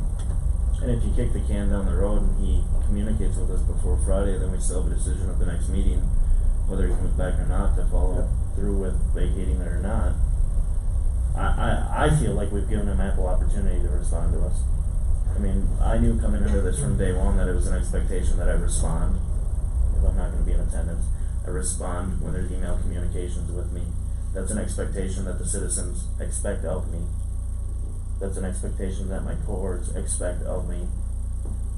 And I think we've gone above and beyond that. We've reached out to him, and that shouldn't be an expectation. Okay. Well, based off my motion and Councilmember Kirby's the second, anybody else in favor? Signify by saying aye. The motion is defeated. So we can go ahead now to declare the seat vacant. Can I go ahead and get a motion to declare the seat vacant? I'll make the motion. Okay. And I'll second it. Okay. We will define what the process is to fill the position. We will go ahead and get the word out to go ahead and get people to go ahead and apply for the position. And we will go ahead and review those resumes. And we as a council will go ahead and appoint that individual to fill the remainder of the term, but not by the 23rd. I think we're gonna need to probably have another, maybe a month to get enough people to apply. Councilmember? I do have one question on my point before.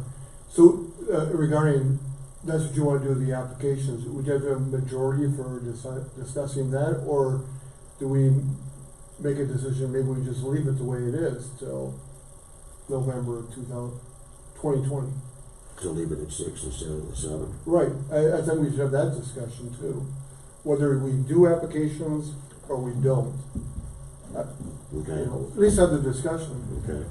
Council, or City Administrator Kugel. If I may add something, there is a Personnel and Budget Committee meeting on the 12th of December, which is in 3 days. One thing that could be done is, if you declare the seat vacant tonight, you could task the Personnel and Budget Committee with defining a process or at least questions that need to be answered at the 23rd, to see if we wanna go down that road, and then have those options available, and you can take action on that day about it. I think it's important if you wanna, there's a motion and a second to declare the seat vacant. That's the first step. The process, that can be defined at a later date, which just so happens to a meeting in 3 days that could be supported. I got one more question on that part too. Please. So if you declare it vacant, it passes right now, does that mean to this day on the, whatever it is, the 9th of December, his payment stipend, where you wanna call it, as the city councilor, stops? Correct. Okay. If I may, Mr. Mayor, it would strike me that we deal with this motion, which is To vacate narrowly the position. defined as declaring the seat vacant or not.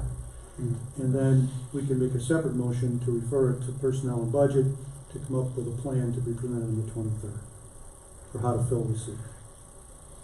I would not ever favor not filling it because the whole objective is to have the other voice here and the other person. Oh, I understand that, I just wanted that discussion. That being said, I would like to go ahead and retract my motion, and, I believe it was you. We already have. We already have got one. defeated.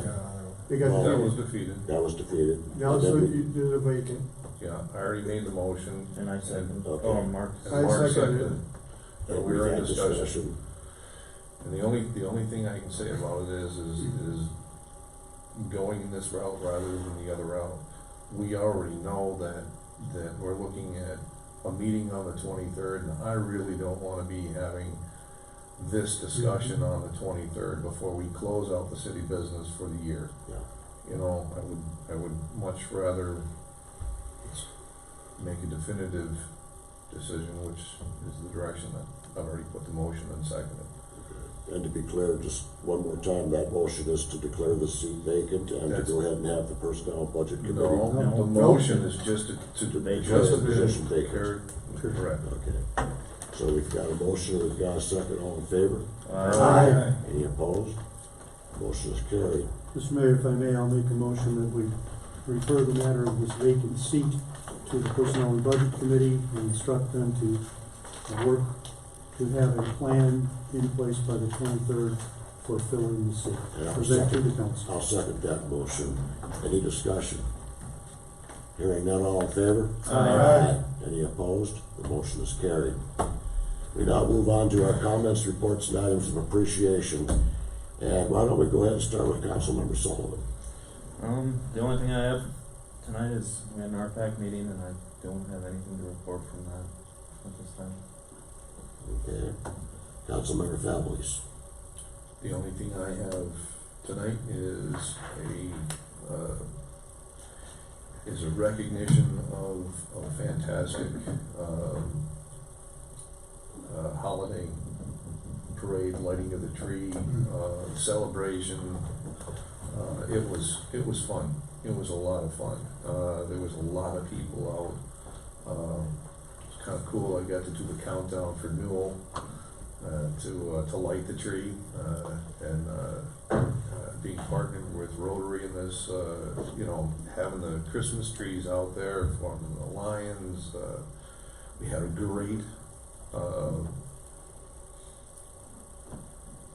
a great float with the Jolly Green Giant on there. I mean, this was fun. This was a really good time. People really seemed to be enjoying themselves. So, thank you. Shout out to the city, to all of the businesses, wonderful floats and so on. I think we need to include the chamber in that. They were Absolutely. instrumental in helping us. Councilmember Krogman. Yeah, real quickly, I had that same thing. Another kudos is to our staff. A lot of work on the budget, a lot of changes as we went along. We thank them for that work. The Airport Commission met on the 5th of December. More will be coming to you, but essentially what they will recommend to you, here's what do they call it, the spoiler alert or whatever it's called. There are 2 taxi lanes that need work out there. One is to rehab the one that's currently used. It's commonly called the south taxi lane. There'll be an east taxi lane project that looks to the future for economic development and hangar development at the airport.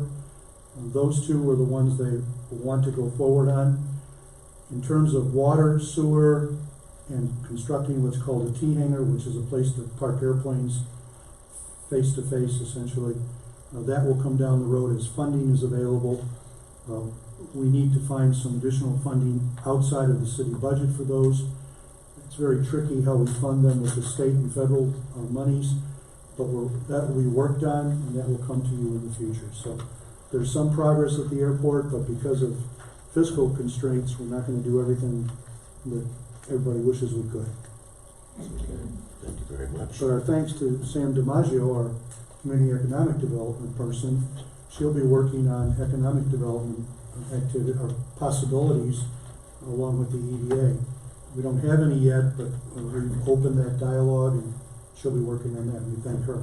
And to be clear, to date, we have not had a joint meeting between the airport commission and the There's been no official meeting. We had a preliminary meeting just to talk about how we might do this, with myself as the chair of the planning commission, of the airport commission, it's late, of the airport commission, and Ruth Warthorn is the chair of EDA, Samantha and Silas Parmar, who's our Bolton Make person, but we just basically talked about possibilities, and no decisions were made. So we're gonna work with them more in the future when we have more information. Thank you so much. Councilmember Huntington. Oh, that's right. Murphuck was disbanded. I left that. We're done. Say what? Murphuck's over with. Say it ain't so. Well, yeah. How fast Gonna was miss that those. meeting? Gonna miss those meetings. 3.5 minutes. I must say that was a record for even council standards. So a shout out to the Henderson City Council, who were part of our 3 group guys. They did a good job over the years, and I've been a part of that group for quite a long time. I'm gonna miss those meetings. I also want to reach out, say thank you to the chamber and all their organizations in town who helped the parade. I had a great time, and a special shout out to Sam DiMaggio's kids. I always have a blast with them throwing candy at people, but it was a great time. Great float Next for the year, city. Johnny, I get the candy. Okay. We gotta work on our budget bigger so we have more candy. And lastly, I had an HRA meeting because ours was postponed due to health issues with someone. And we, as part of our project of this spring of 2020, the $1.4 million one, we selected an architect for the project. And it's our local Ellis engineers. So Ellis engineer, okay. Yep. I got you. They are been selected by my board to be the architects. That's all I have. Thank you. Councilmember Kirby. Yeah, I made a promise about an hour and a half ago. If my time came after 11 o'clock, I wasn't gonna have anything to report, so I have nothing. Man of his word. Director Kachera. Hey, Manny. And thanks to all my staff. I'm increasing parts. They worked extra over Thanksgiving to keep the roads open, water, wastewater, electric, all the extra hours and work we've been doing on this meter project. Community center, working up there, getting programs out, RPAC, and you keeping the airport open. It's just everybody's doing a great job. Thank you. Please pass on to all your people regarding city council. We're very appreciative for all the hard work that you guys are doing. Okay, Director Lawrence. Nope. City Administrator Krugel. Just end of the year wrap up stuff. We're, staff personnel, we're gonna wrap some things up here. We're coming to the year end. Give a shout out to Rich. He's the one who installed the clock up there, so we have that now. But that's it. That's all I got. Mayor, I can. Just a quick conversation or comment. When you guys are having a conversation about how we move forward with the vacant seat, can we try to work a plan around our annual retreat so that hopefully the new council member, if we go that route, the new council member can be a part of that? Yeah, and that actually is a good idea. We haven't set that date yet, but the date that I would propose would be February 1st. For the retreat. For the retreat. Typically we do it the last weekend in January. I think, honestly, I have a conflict that 25th. And I was looking at the 1st of February. So we don't have to make a decision right now, but I'll send something out to council to try to get that date set. But I think if that's the date, we have January to, possibly appoint somebody at the second meeting in January.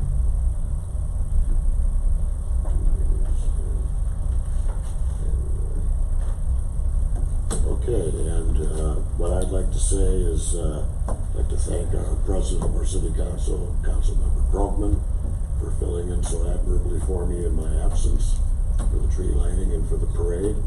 I wish there would have been the 16 below that we're gonna be getting tomorrow. But, anyway, thank you very much for being there. And I'd also like to go ahead and, just remind everybody that, everything that we talked about tonight, this has been a very long meeting, a lot of stuff. If you have any questions regarding anything tax related, our utility rates, whatever it is, please search us out. You are not gonna find the answers in the bars and in the coffee clutches, but you come to the city staff or come to your city council members to get the straight food. And with that, I'll go ahead and entertain a motion for adjournment. Johnny, you got something? Oh, but yeah. Personal shout out. No. Tonight was my daughter's band concert for the Sueur Middle School. And it's the first time that she was in public playing the clarinet. I'm sorry I wasn't there, but I think she understands. Just a shout out to her. And we thank very much Alicia to give up her daddy for the evening. Thank you, Alicia. Okay, can I get a motion for adjournment? So moved. Is there a second? All in favor? Second. Aye. Thank you, guys.